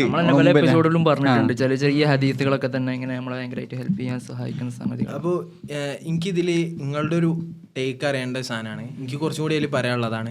അതായത് നമ്മൾ ഇത് ഓക്കെയാണ്, നമ്മൾ ടൈമിനെ കൃത്യമായിട്ട് ഉപയോഗപ്പെടുത്തണം. പക്ഷെ ഇതിന് പല ഏരിയ നമ്മളതിനങ്ങനെ ഡിസ്റ്റിങ്വിഷ് ചെയ്യാൻ പറ്റുമോ അറിയില്ല. ഈ ഹസിൽ കൾച്ചർ, സ്ലോ പ്രൊഡക്ടിവിറ്റി, എസെൻഷ്യലിസം എന്നൊക്കെ പറഞ്ഞിട്ട് കുറേ ജോണറുകളായിട്ട് ഇതിനെ തിരിച്ചിട്ടുണ്ട് നമ്മൾ ഈ പ്രൊഡക്ടിവിറ്റീനെ തന്നെ. അപ്പോൾ ഈ നേരത്തെ പറഞ്ഞ ഈ അലക്സ് ഹോർമുസി, ആൻഡ്രൂ ടൈറ്റ്, ഈ ആൾക്കാരാണ് അതായത് പണിയെടുക്കുക ഹസിൽ 3x 4x 5x എന്നൊക്കെ പറഞ്ഞിട്ട് അതെ ഒരാളിപ്പോ ഇങ്ങനെ എടുക്കുകയാണെങ്കിൽ അവൻ്റെ BGM ഒക്കെ ഇട്ടുള്ള സാധനം ഉണ്ടല്ലോ, അത് പക്ക ഹസിൽ കൾച്ചറാണ്. അത് ഭയങ്കര ഇടങ്ങാറാന്ന് എനിക്ക് ഫീൽ ചെയ്തിട്ടുണ്ട്. ഇടങ്ങാറാന്ന് സെൻസ് ഞാനൊക്കെ ഒരു പോയിന്റിൽ അങ്ങനെ ചെയ്തിട്ടുണ്ട്. ഒരാൾക്ക് റെസ്റ്റ് എടുക്കാൻ കഴിയില്ല, ഫിനിഷ് ലൈനും ഉണ്ടാവില്ല. അതായത് ഒരാൾ ജീവിതത്തിൽ എത്ര നേടിയാലും അതിന്റെ അപ്പുറത്തേക്ക് നേടിയ ഒരാളുണ്ട് എന്നുള്ള തോന്നല്. അല്ലെങ്കിൽ ഒരാൾ ഇങ്ങനെ ഇരിക്കുകയാണെങ്കിൽ ഓക്കെ അയാൾ പണിയെടുക്കണം, ആ ഒരു ഫീലാണ് ബേസിക്കലി. ഓവർ വർക്കിനെ റൊമാൻറ്റിസൈസ് ചെയ്യുക, അതാണ് പക്ക അസിൽ വർക്ക്. അതായത് നിങ്ങളെ ഫാമിലി അതിനു വേണ്ടി നിങ്ങൾ സാക്രിഫൈസ് ആയ കുഴപ്പമില്ല, അതായത് ഫാമിലി ടൈം ആണെങ്കിൽ കുഴപ്പമില്ല, നിങ്ങളെ ഉറക്കാണെങ്കിൽ കുഴപ്പമില്ല, നിങ്ങളെ വേറെ എന്താണെങ്കിലും കുഴപ്പമില്ല. നിങ്ങളെ തടയുന്നെങ്കിൽ വേറെ സാധനം ഞാൻ ഒരു poster കണ്ടിരുന്നേ, if you are 20 or 30 and your main circle is in discussing opening businesses, investing, escaping 9 to 5, fitness, self development, ഇതിനെ കുറിച്ചൊന്നും ചർച്ച ചെയ്യുന്നില്ലെങ്കിൽ then it's time to find a new circle. Your net worth is your net worth എന്നൊക്കെ പറഞ്ഞിട്ട് കുറേ ഇങ്ങനത്തെ പോസ്റ്ററുകൾ ഇഷ്ടം പോലെ കാണും. അതായത് നമ്മളെ റെസ്റ്റ് എടുക്കുന്നത് നമ്മളെ ഏറ്റവും വലിയ കുറവാണ് ഇങ്ങനെയൊക്കെ പറഞ്ഞിട്ട് നമ്മളൊരു ജോലി പണ്ടൊക്കെ നിങ്ങൾ ശ്രദ്ധിച്ചോണോ അറിയില്ല, പണ്ട് നമ്മളൊരു ജോലി നേടുക എന്നൊക്കെ പറയുന്ന ഒരു പോയിന്റാണ്, ഒരു ഫോക്കൽ പോയിന്റാണ് ലൈഫിൽ, നമ്മളെ ലൈഫ് സെറ്റിൽ ചെയ്യുന്നതിൻ്റെ ഒരു പോയിന്റാണ്. പക്ഷെ ഇന്ന് 9 to 5 എന്ന് പറയുന്ന ഒരാൾക്ക് മതിയാവുന്നില്ല. കാരണം മൾട്ടിപ്പിൾ സ്ട്രീംസ് ഓഫ് ഇൻകം ആണ്, ഡ്രോപ്പ് ഷിപ്പിംഗ്, അഫിലിയേറ്റ് മാർക്കറ്റിംഗ്, അത് ഇത് എന്നൊക്കെ പറഞ്ഞിട്ട് എനിക്ക് അത് പഠിക്കണം. എവിടെ നിൽക്കാൻ പറ്റില്ല, നമുക്ക് ഫ്രീ ആവാൻ കഴിയില്ല. കാരണം ഗ്രൈൻഡ് ചെയ്തുകൊണ്ടേയിരിക്കും. ഇതാണ് അസിൽ കൾച്ചർ. ഞാനും കുറേ കാലം അസിൽ കൾച്ചറിൻ്റെ ആളായിരുന്നു. അതുകൊണ്ട് എനിക്ക് കുറേ ഉപകാരം ഉണ്ടായിട്ടുണ്ട്, കുറേ പണികൾ നടക്കും അസിൽ കൾച്ചറിൻ്റെ. നമുക്ക് പല കാര്യങ്ങളും ചെയ്യാൻ പറ്റും, കുറേ കാര്യങ്ങൾ പെട്ടെന്ന് ചെയ്യാൻ പറ്റും. പക്ഷെ ഇതിൻ്റെ ഒരു പ്രശ്നമുണ്ട്, നമ്മൾ പെട്ടെന്ന് ബേൺ ഔട്ടായി പോവും. ഇതിനൊരു എൻഡ് ഉണ്ടാവില്ല. നമ്മൾ ചിലപ്പോൾ നമ്മൾ വല്ല പണിയെടുക്കണേക്കാട്ടി സ്ലോ ആയി പോകും. ചിലപ്പോൾ ഒരാഴ്ചയൊക്കെ മൊത്തം ഇരുന്നിട്ട് രാത്രി 1 മണി 2 മണി വരെയൊക്കെ ഇരുന്ന് ടക്ക വർക്ക് ചെയ്തിട്ട് പിന്നെ ഒരു 3-4 ആഴ്ച മൊത്തം എങ്ങനെ ഇരിക്കും, കിളിവാറി ഇരുത്തിയിരിക്കും. അതാണ് ഇതിൻ്റെ ഒരു പ്രശ്നം. പക്ഷെ നിങ്ങളൊക്കെ ഒരു മൂഡ് എന്താണ്, എനിക്കിങ്ങനെ തിരിയണം എന്താണ്? അല്ല ഞാൻ കൂടുതലും സ്ലോ ആയിട്ട് ചെയ്യുന്ന ആളാണ്. എന്താണ് എൻ്റെ എല്ലാം മെല്ലനെ ചെയ്ത് ചെയ്യുമ്പം എന്താ ഇങ്ങനെ ഇപ്പോൾ പറയാം, ഞാൻ ചെയ്ത് തീർക്കും. പക്ഷെങ്കിൽ ഇങ്ങനെ ഭയങ്കര ചെയ്ത് ഇത് ഒരു ദിവസം ഇങ്ങനെ കുറേ ചെയ്യണമെന്ന് വിചാരിക്കും, ചെയ്ത് തീർക്കണം എന്നൊക്കെ. ഇപ്പോൾ വർക്കൊക്കെ ഉണ്ടാവും കുറേ, അപ്പം ഇങ്ങനെ ഒരു ദിവസം തന്നെ എന്താണ് ഇത്ര വർക്ക് തീർക്കണം എന്നൊക്കെ കൃത്യമായിട്ടുണ്ടോ. പക്ഷെങ്കിൽ എൻ്റെ ഒരു ജീവിതശൈലിയും എൻ്റെ ഒരു എന്താണ് വർക്കൊക്കെ ആ ഒരു രീതിയിലല്ല, മെല്ലനെ ചെയ്ത് തീർക്കുക എന്നുള്ളൊരു, അല്ലെങ്കിൽ അതിൻ്റെ ഒരു എനിക്കൊരു സാറ്റിസ്ഫാക്ഷൻ ഉണ്ടാവണം, ഒരു ക്വാളിറ്റി സാധനം ഉണ്ടാക്കി വെച്ചിക്ക് അല്ലെങ്കിൽ ഡെയിലി ചെയ്തിക്കുക എന്നുള്ളൊരു ഇതുണ്ട്. ഇപ്പം ഞാൻ ഒരാളെ കണ്ട് സംസാരിക്കുന്നതും ഞാൻ പ്രൊഡക്റ്റീവായിട്ടാണ് ഞാൻ മനസ്സിലാക്കല്. ഇപ്പം നമ്മളിപ്പോൾ ഇങ്ങനെ ഇരുന്ന് ഫുഡ് കഴിക്കാൻ പോകുന്നത്, അപ്പം ഞാൻ ചായ അടിക്കാൻ പോകുമ്പോൾ ഒക്കെ ഇപ്പോൾ ഒറ്റക്കാണ് ഞാൻ വിളിക്കും ആരെങ്കിലും, അഫ്നാനെയോ അല്ലെങ്കിൽ വേറെ ആരെയും വിളിക്കും. എന്നുവെച്ചാൽ അന്നേരം ആ സമയം ഒറ്റയ്ക്ക് ഇരുന്നാവണ്ട. അപ്പം ചിലപ്പം 1.5 മണിക്കൂർ ഞാൻ ഇപ്പോൾ ഒരാളെ വിളിച്ചതെന്ന് വെച്ചാൽ ഞാൻ ഇപ്പോൾ ഫോണ് വിളിച്ചത് ഞാൻ 2 മണിക്കൂറൊക്കെ സംസാരിക്കും, അപ്പോൾ 1.5 മണിക്കൂറൊക്കെ സംസാരിക്കും. അപ്പോൾ അതെന്ന് വെച്ചാൽ ഞാനൊരു പ്രൊഡക്റ്റീവായിട്ട് കാണുന്നത്, അല്ലെങ്കിൽ സോഷ്യലൈസിങ് എന്നൊക്കെ ഉള്ള ഇതിൻ്റെ ഭാഗമായിട്ടാണ് ഞാൻ മനസ്സിലാക്കിയിട്ടുള്ളത്. എനിക്കത് ഒരു ടൈമിൽ എനിക്കിപ്പോൾ കുറച്ച് റിഗ്രറ്റ്സ് ഉണ്ട് ആ പേരിൽ. അതൊരു ടൈമിൽ ഞാൻ ഭയങ്കര ഹസിലായിരുന്നു. അതായത് എനിക്ക് ഒന്നും നോക്കണ്ട, എൻ്റെ വളരെ ക്ലോസ് ഫ്രണ്ട്സിൻ്റെ അപ്പുറം ഞാൻ ആരും മൈൻഡ് ആക്കൂല, ഞാൻ ബന്ധം പുലർത്തിന്ന് ഭയങ്കര ബാക്കായിരുന്നു. ഇപ്പോഴും അങ്ങനെ തന്നെയാണ് കുറേയൊക്കെ. പിന്നെ ഞാൻ ഫാമിലി തീരെ കെയർ ചെയ്യില്ലായിരുന്നു, ഞാൻ വീട്ടിൽ പോവുക അങ്ങനെ ഒരു സെറ്റപ്പ് ഒന്നും ഇല്ലായിരുന്നു. അങ്ങനെ എപ്പോഴും എൻ്റെ കൺസേൺ ഇതാണ്, ഭയങ്കരമായിട്ട് ഓവർ വർക്ക് ചെയ്യുക. അതിനെ ഞാൻ ഭയങ്കര പ്രൗഡായിട്ട് ഞാൻ കണ്ടിരുന്നു. അവിടെ ഞാൻ പറയുന്നത് പ്രൗഡായിട്ട് ഞാൻ കണ്ടിരുന്നു, ഭയങ്കരമായിട്ട് വർക്ക് ചെയ്യുക. അപ്പോൾ ഞാനോട് പല ഞാനും അബും എപ്പോഴും കൾച്ചർ ഉണ്ടാവില്ലേ, ഞാൻ വയ്യെന്ത് ഇങ്ങനെയൊക്കെ ഈ പുച്ച തോന്നുന്നുണ്ടെന്നൊക്കെ ഞാൻ ജനലിൻ്റെ ഉള്ളിൽ അങ്ങനെ ഫീൽ ചെയ്യുന്നതുകൊണ്ട് പറയുന്നത്. അങ്ങനെ എനിക്ക് ഇങ്ങനെയൊക്കെ സംസാരിക്കാൻ പറ്റുമോ, എത്ര ടൈമാണ് വേസ്റ്റ് ആവുന്നത്, എത്ര ടാസ്കുകൾ തീർക്കാൻ പറ്റും. ഞാൻ അങ്ങനെ ഫുൾ ഇങ്ങനെ ചെയ്തുകൊണ്ടിരിക്കുക, അങ്ങനെ എപ്പോഴും ഒരു ഡെസ്പറേഷനിലിരിക്കും, ഒന്നും തൃപ്തി വരില്ല. എനിക്ക് ഇത്ര ചെയ്യാൻ പറ്റിയില്ലല്ലോ, എനിക്ക് ഇനി നാളെ എത്ര ചെയ്യണം, നാളെ അതിൻ്റെ അപ്പുറം ചെയ്യണം, അതിൻ്റെ അപ്പുറം ചെയ്യണം. പക്ഷേ ഈ ഡ്രെയിൻ ഔട്ടിനുള്ള പ്രശ്നമുണ്ട്. പക്ഷേ എന്നാലും ഞാനിത് ഒഴിവാക്കിയില്ലായിരുന്നു. ഹസിൽ എന്ന് പറയുന്ന സാധനം എനിക്ക് എപ്പോഴും ഭയങ്കര ഇഷ്ടമായിരുന്നു. കുറേ സാധനം ചെയ്ത് തീർക്കുക, നമുക്ക് തന്നെ ഒരു തൃപ്തി ആയിരിക്കും. പക്ഷേ വൺസ് എൻ്റെ കല്യാണം കഴിഞ്ഞപ്പോഴാണ് എനിക്കിത് ഭയങ്കര പ്രശ്നമായിട്ട് ഫീൽ ചെയ്ത്. അതായത് അത്രയും കാലം എനിക്ക് ആരും കൂസാതെ നടക്കുന്നു. എനിക്ക് ഫ്രണ്ട്സ് മിസ്സായാലും അല്ലെങ്കിൽ ഞാൻ ഇപ്പോൾ ജാമ്യക്ക് വന്ന് ഡൽഹിക്ക് വന്ന് ഇത്ര കാലം ഉണ്ടായിരുന്നു എൻ്റെ ഫ്രണ്ട്സിൻ്റെ അപ്പുറം എനിക്കൊരു പുതിയ ഫ്രണ്ട്സ് വലയം അങ്ങനെ വലുതായിട്ട് ക്രിയേറ്റ് ചെയ്യാൻ പറ്റില്ല. ഇവിടെ ഇന്ന ആർക്കും അറിയില്ല, എനിക്കും ആരും അറിയില്ല, ഞാൻ ആരും മെയിൻ്റെ ആക്കല്ല. ക്ലാസ് കഴിഞ്ഞ് ഞാൻ വരും, എൻ്റെ പണിയെടുക്കും, പിറ്റേന്ന് പോകും, ക്ലാസ് കഴിഞ്ഞാൽ വരും, എൻ്റെ പണിയെടുക്കും, അങ്ങനെ ഒരു മൂടാണ്. അപ്പോൾ അതിൻ്റെ അപ്പുറം എന്താ ഇത്ര ഇതൊന്നും പോരാ, വേറെ എന്തൊക്കെയോ കമ്മിറ്റ്മെൻറ്റ്സ് ഉണ്ട്. ഈ കല്യാണം കഴിഞ്ഞപ്പോൾ കുറച്ചുകൂടി കമ്മിറ്റഡ് ആയി. അപ്പോൾ ഇതൊന്നും ഇങ്ങനെ ഹസിൽ ചെയ്തെടുത്താൽ എനിക്ക് പലതും മിസ്സായി പോകുന്നൊരു തോന്നലെന്ന്. ആ സമയത്താണ് ഞാൻ എനിക്ക് കാണിച്ചത് മാറ്റ് ഡിയാവെല്ല എന്നൊക്കെ പറഞ്ഞിട്ട് കോണ്ടന്റ് ക്രിയേറ്റേഴ്സ്, അങ്ങനെ കുറേ കോണ്ടന്റ് ക്രിയേറ്റേഴ്സ് ഉണ്ട്. ഓരോക്കെ ഒരു ഐഡിയ ഇതാണ് സ്ലോ പ്രൊഡക്ടിവിറ്റി. ഈ കാൾ ന്യൂപോർട്ടിൻ്റെ ഒരു പുസ്തകമുണ്ട്, സ്ലോ പ്രൊഡക്ടിവിറ്റി ആണ്, നല്ല പുസ്തകം. അപ്പോൾ ആ പുസ്തകത്തിൽ അത് സെൽഫ് ഹെൽപ്പ് തന്നെയാണ്. ആ പുസ്തകത്തിൽ ഈ ആൻറ്റി ഹസിൽ കൾച്ചറിനെതിരെ പറയുന്നത് എന്താണ്, ഇങ്ങനെ ഹസിൽ ചെയ്യണ്ട, നിങ്ങൾ വല്ല കുറച്ച് സാധനങ്ങൾ ചെയ്യുക, കുറച്ച് കാര്യങ്ങൾ ചെയ്യുക. 3 പോയിൻ്റാണ് മൂപ്പര പുസ്തകത്തിൽ ആകെ ഉള്ളത്. പുസ്തകം കുറച്ച് കട്ടിയുണ്ടെങ്കിലും 3 പോയിൻ്റേ പറയുന്നുള്ളൂ. കുറച്ച് കാര്യങ്ങൾ ചെയ്യുക, നാച്ചുറൽ പേസിൽ ചെയ്യുക, കുറേ ഇരുന്ന് ഇങ്ങനെ ടക്ക ടാസ്കുകൾ തീർക്കല്ലാതെ സിമ്പിളായിട്ട് നാച്ചുറൽ പേസിൽ വർക്ക് ചെയ്യുക. 3-ാമത്തെ പോയിന്റ്, നിങ്ങൾ ക്വാളിറ്റിയിൽ കോംപ്രമൈസ് ചെയ്യാതിരിക്കുക. ക്വാണ്ടിറ്റി ഒരു കൺസേൺ അല്ലാതിരിക്കുക. ഹസിൽ കൾച്ചറിൽ എപ്പോഴും ക്വാണ്ടിറ്റി ആയിരിക്കും. ചില പണ്ഡിതന്മാർ പറയും ലിയബുലുവക്കും അയ്യക്കും അഹ്സനും അമല, നിങ്ങൾ അഹ്സനായിട്ടുള്ള അമലുകൾ ചെയ്യുക, അല്ലാണ്ട് അക്സറും അമല എന്നല്ല. കുറേ ചെയ്യാന്നുള്ള ക്വാളിറ്റിയാണ് നിങ്ങളെ മെയിൻ ഇതായിട്ട് ലക്ഷ്യം. മെയിൻ അതാണ്, ക്വാളിറ്റിയിൽ ഒബ്സസ് ചെയ്തുകൊണ്ടിരിക്കുക. ക്വാണ്ടിറ്റിയിൽ ഹസിൽ കൾച്ചർ ആണെങ്കിൽ ഇപ്പോൾ ഒരു റീൽ ചെയ്യണമെങ്കിൽ ഒന്ന് പോരാ, ഒരു ദിവസം 1 മണിക്കൂറിനുള്ളിൽ ഞാൻ 9 റീൽ എഡിറ്റ് ചെയ്ത് തീർക്കും, അങ്ങനെ ഒരു മൂഡായിരിക്കും ഉണ്ടാവുക. നമ്മളെപ്പോഴും ഇങ്ങനെ ക്വാണ്ടിറ്റിയിൽ ഒബ്സസ്ഡ് ആയിരിക്കും. പക്ഷെ ഇതിൽ അങ്ങനെയല്ല, നേരെ തിരിച്ചാണ്. പക്ഷെ അതിൽ കുറെ അങ്ങോട്ട് എനിക്ക് ഞാൻ അങ്ങനെ രണ്ടാളെയും നിരീക്ഷിക്കലുണ്ട്. ഐ മീൻ ഇപ്പം ആഫീസ് ഒരു ലൈനിൽ ഇങ്ങനെ പോകും, അബുലാല വേറൊരു ലൈനിൽ ഇങ്ങനെ പോകും. അപ്പോൾ എനിക്ക് ഭയങ്കര ഞാൻ അങ്ങനെ രണ്ട് രീതിയിൽ ഇങ്ങനെ ആലോചിക്കും. എനിക്ക് ബേസിക്കലി ഒറ്റ വഴിയായിട്ട് എനിക്കിങ്ങനെ തോന്നിയില്ല. അപ്പം നമ്മൾ ഡെയിലി ഇതിങ്ങനെ ഇവോൾവ് ചെയ്തുകൊണ്ടിരിക്കുന്ന, ഡെയിലി മാറുന്ന, ഞാൻ ഒരു സമയത്തൊക്കെ ഭയങ്കര ടെൻഷനായിരുന്നു. നമ്മൾ ബേസിക്കലി കുറേ സംഗതി ചെയ്യാൻ ശ്രമിക്കുന്നു, കുറേ സാധനം ആ സംഭവം വീട്ടിലങ്ങനെ പറയുന്നു, അങ്ങനെ കുറേ സംഭവമാക്കിയിട്ട് നടക്കുന്നു, കുറേ സംഭവം എന്തൊക്കെയോ ചെയ്യാൻ ശ്രമിക്കുന്നു. പക്ഷെ ബേസിക്കലി നമുക്ക് വേണ്ട കുറേ സാധനങ്ങൾ നമ്മുടെ അടുത്ത് വിട്ടു പോകുന്നു. ഇപ്പോൾ ഈവൻ എനിക്ക് വീട്ടിലേക്ക് വിളിക്കുന്നതിൽ കുറേ ചിലപ്പോൾ ഉമ്മ അങ്ങനെ കംപ്ലയിൻറ്റ് പറയാനും, വീട്ടിലേക്ക് വിളിച്ചു അങ്ങനെ തമാശക്ക് ഇങ്ങനെ പറയാനും. അപ്പോൾ ഞാൻ വിളിക്കലുണ്ട് ബേസിക്കലി, പക്ഷെ അത് പോരാന്ന് പിന്നെ എനിക്കിങ്ങനെ ഫീൽ ചെയ്ത് തുടങ്ങി. ഒന്നും കുറേ വിളിക്കണം, അങ്ങനെ ബേസിക്കലി വേണ്ടതായിട്ടുള്ളപ്പോൾ ഈവൻ അന്ന് ഞാൻ അങ്ങനെ ഭയങ്കര സങ്കടപ്പെട്ടിരുന്നു. ഒരു സമയത്ത് നമുക്ക് എല്ലാവർക്കും പള്ളിയിൽ ഫുള്ള് വക്തിന് പോകാൻ പറ്റാത്തൊരു സമയം ഉണ്ടായിരുന്നു. അപ്പോൾ ഞാൻ അങ്ങനെ എൻ്റെ ഒരു ഫ്രണ്ടിനോട് ഇങ്ങനെ സംസാരിച്ച് നമ്മളെന്തൊക്കെയോ ചെയ്യുന്നുണ്ട്, പക്ഷേ ഇതൊക്കെ മിസ്സാവുണ്ടല്ലോ. അപ്പോൾ എന്നോട് സിമ്പിളായിട്ട് പറഞ്ഞു, അല്ല അതൊന്നും ഒരു പ്രശ്നമല്ല, അതൊക്കെ എല്ലാവർക്കും സംഭവിക്കുന്നതല്ലേ.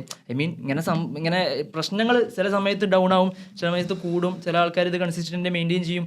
എന്തെങ്കിലുമൊക്കെ ഉണ്ടെങ്കിൽ അത് അങ്ങനെ പ്രശ്നമൊന്നുമില്ല, വലിയ കാര്യമാക്കണ്ട, ഡീൽ ചെയ്യാൻ ശ്രമിക്കുക, സൊല്യൂഷൻ കണ്ടെത്താൻ ശ്രമിക്കുക, അതിൽ ഡിപ്രസ് ആയി നിൽക്കണ്ടെന്ന്. അപ്പോൾ ഇതിങ്ങനെ ഇവോൾവിങ് ആണ്. ഒരു ദിവസം ഇങ്ങനെ കുറേ കാലം ഇങ്ങനെ കണ്ടിന്യൂസ് ആയിട്ട് കുറേ വർക്ക് എടുക്കുക, ട്രെയിൻ ആവുക, അങ്ങനെയല്ല. ഞാൻ അങ്ങനെ ബേസിക്കലി ഇന്നിപ്പോൾ ഒരു പാഠം പഠിച്ചാൽ അന്ന് ഐമൽ ഇങ്ങനെ അപ്ലൈ ചെയ്യാൻ ശ്രമിക്കുന്ന രീതിയിൽ ഇങ്ങനെ ഡെയിലി എന്തെങ്കിലുമൊക്കെ പഠിക്കും. പക്ഷെ പണ്ട് ഞാൻ ഭയങ്കര ജഡ്ജ്മെൻറ്റിലായിരുന്നു. ഇപ്പം നമ്മൾ ചെയ്യുന്നൊരു വർക്കും ഓരോ വർക്കുമായിട്ട് കമ്പയർ ചെയ്യാൻ ശ്രമിക്കുക. ഒരാൾ റെസ്റ്റ് എടുക്കുന്നുണ്ടെങ്കിൽ ഇവൻ റെസ്റ്റ് എടുക്കുന്നത് എന്താ, ഒരാൾ അത് ഭയങ്കര പ്രശ്നമല്ലേ. ഇപ്പോൾ ഇവൻ നമ്മൾ തമ്മിൽ പറയുമ്പോൾ പോലും ഒരാൾ ഒരു കാര്യം ചെയ്യാൻ പോകുമ്പോൾ നമ്മളെ ലെൻസിലൂടെ നോക്കിയിട്ട് തോന്നുകയാണ് ഓൻ വെറുതെക്കാണ്. പക്ഷെ ബേസിക്കലി വെറുതെക്കല്ല. ഒരു ബുക്ക് വായിക്കാത്ത ഒരാൾ ഒരു ബുക്ക് വായിക്കുന്ന, ഭയങ്കര ഡീപ്പായിട്ടിരുന്ന് വായിക്കുന്ന, ചിലപ്പോൾ കരയുന്നവരൊക്കെ ഉണ്ടാവും ബുക്കൊക്കെ വായിച്ചിട്ട്. മാത്രമല്ല ബുക്ക് വായിക്കേ, എന്നിട്ട് ഇങ്ങനെ വല്ല ബിസിനസ്സും ചെയ്യട്ടെ, വല്ല ഫണ്ട് ഉണ്ടാക്കട്ടെ, വല്ല ഇൻവെസ്റ്റ്മെന്റ്, അങ്ങനല്ലോ. അപ്പോൾ അത് അങ്ങനെ ഒരു ജഡ്ജ്മെന്റൽ പ്രോബ്ലം മുമ്പുണ്ടായിരുന്നു. പക്ഷെ ഇപ്പോൾ ഞാൻ ബേസിക്കലി ഇങ്ങനെ പലയിടത്തു നിന്നും പഠിച്ചിട്ടാണെന്ന് പറയും, പല രീതിയിൽ ആൾക്കാരെ കണ്ടിട്ട് ഞാൻ ബേസിക്കലി അഫ്താബിനെ കണ്ട് ഒരുപാട് സാധനം പഠിച്ചിട്ടുണ്ട്. അപ്പോൾ ഇങ്ങനെ ഇത് ഭയങ്കര ഒരു സിമ്പിളാക്കി എടുക്കുക. അപ്പം അതിൽ നിന്നൊക്കെ എനിക്ക് മനസ്സിലായ സംഗതി, ഒരാളെയും ജഡ്ജ് ചെയ്യാൻ കഴിയില്ല. ഒരു മനുഷ്യനെയും അയാൾ ചെയ്യുന്ന പ്രവൃത്തി എങ്ങനെയായാലും, വലിയ പ്രവൃത്തി ആയിക്കോട്ടെ ചെറിയ പ്രവൃത്തി ആയിക്കോട്ടെ, നമുക്ക് ജഡ്ജ് ചെയ്തിട്ട് കാര്യമില്ല. നമ്മൾ പ്രൊഡക്റ്റീവ് എന്നുള്ള സാധനം നമ്മളെ ഇതിൽ വെച്ചിട്ട് കാണാൻ. അപ്പം ഞാൻ മനസ്സിലാക്കി വെച്ചാൽ ഇപ്പോൾ ഒരാൾ വെറുതെ വെക്കുന്നുണ്ട്, ഇപ്പം പറഞ്ഞ പോലെ തന്നെ. അപ്പം നമ്മൾ ഓരോ മനസ്സിലാക്കുന്ന പ്രൊഡക്റ്റീവ് അല്ലെങ്കിൽ ഞാൻ പ്രൊഡക്റ്റീവ് ആണെന്ന് മനസ്സിലാക്കുന്നത് ഡിഫറെൻ്റ് ആയിരിക്കും. അപ്പോൾ എല്ലാവരും ഇങ്ങനെ വർക്ക് എടുക്കുക അല്ലെങ്കിൽ ഇത് മാത്രമായിട്ടായിരിക്കും എല്ലാം മനസ്സിലാക്കുക. ഈ ഇപ്പോൾ ഇതിൻ്റെ ഒരു എൻഡായിട്ട് എനിക്ക് പറയുന്നത്, അതായത് സെൽഫ് ഇമ്പ്രൂവ്മെൻറ്റിൻ്റെ പുസ്തകങ്ങളൊക്കെ നമുക്കൊരു വഴിയാണ് കാണിച്ചു തരാം, സൊല്യൂഷൻസാണ് തരാം, ആൻസേഴ്സാണ് തരാം, നിങ്ങൾ ഇങ്ങനെ ചെയ്യണം, അങ്ങനെ ചെയ്യണം, അങ്ങനെ ആക്കണം, അങ്ങനെ ആക്കണം. പക്ഷേ ഈ സെൽഫ് ഡെവലപ്മെൻറ്റ് എന്ന് പറയുന്ന ബേസിക് ഐഡിയ ഡെവലപ്പ് ചെയ്യുന്ന എന്തിലാണ്? ക്വസ്റ്റ്യൻസിലാണ്. ഈ പറഞ്ഞ പോലെ കുറേ ചോദ്യങ്ങളാണ്, അതിലൂടെ ഇങ്ങനെ ഇവോൾവ് ആവുകയേ ചെയ്യുള്ളൂ. അപ്പോൾ ഉത്തരങ്ങളല്ല നമുക്ക് വേണ്ടത്, നമുക്ക് ആ ചോദ്യങ്ങൾ ഇങ്ങനെ ഉണ്ടാവണം. എന്നിട്ട് നമ്മളെ തന്നെ ഈ സെൽഫ് ഹെൽപ്പ് ബുക്കൊക്കെ നമുക്ക് തരുന്ന ഒരു ഡെഫിനിഷൻ ഓഫ് സക്സസ് ഉണ്ട്.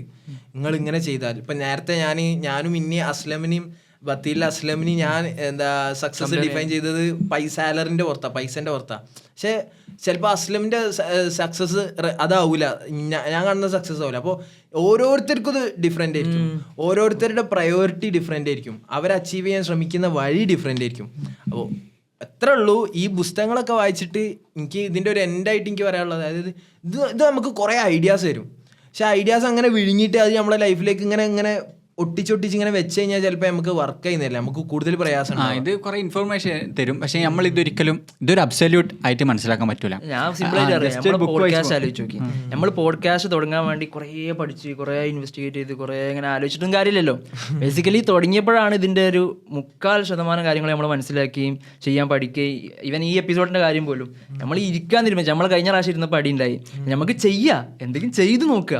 കുറേ ഐഡിയ മൊത്തം ഡെവലപ്പ് ആകുന്നതിന് ആയിട്ട് ഇരിക്കുന്നതിന് പകരം ഇരുന്ന് നോക്കുക. അപ്പോൾ ഏത് ബുക്ക് വായിക്കുന്നുണ്ടെങ്കിലും അതിൽ ഒരു ഐഡിയെങ്കിലും ഇംപ്ലിമെന്റ് ചെയ്യാൻ ശ്രമിച്ചു നോക്കുക. എന്നിട്ട് ആ ആക്ഷനിൽ റിസൾട്ട് ഉണ്ടോ നോക്കിയിട്ട് അതിങ്ങനെ കുറേ അക്യുമുലേറ്റ് ചെയ്താൽ മതിയാവും. ഇങ്ങനെ കുറേ ഈ എപ്പിസോഡ് പിരിന്ന് നന്നായി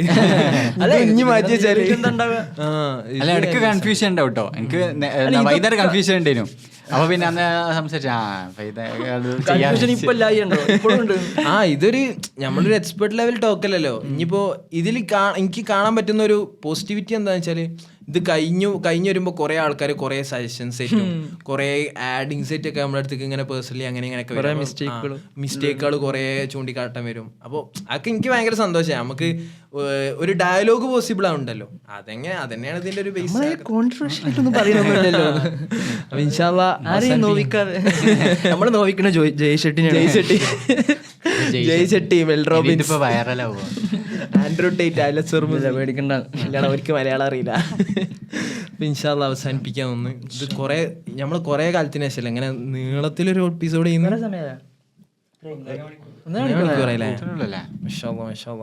അവസാനിപ്പിക്കാൻ ഒന്ന്. അസ്സലാമു അലൈക്കും. സെൽഫ് ഹെൽപ്പ് പുസ്തകങ്ങൾ വയ്ക്കാം. നമ്മള് വ്ളോഗ് ചെയ്തിരിക്കാണ് കേട്ടോ.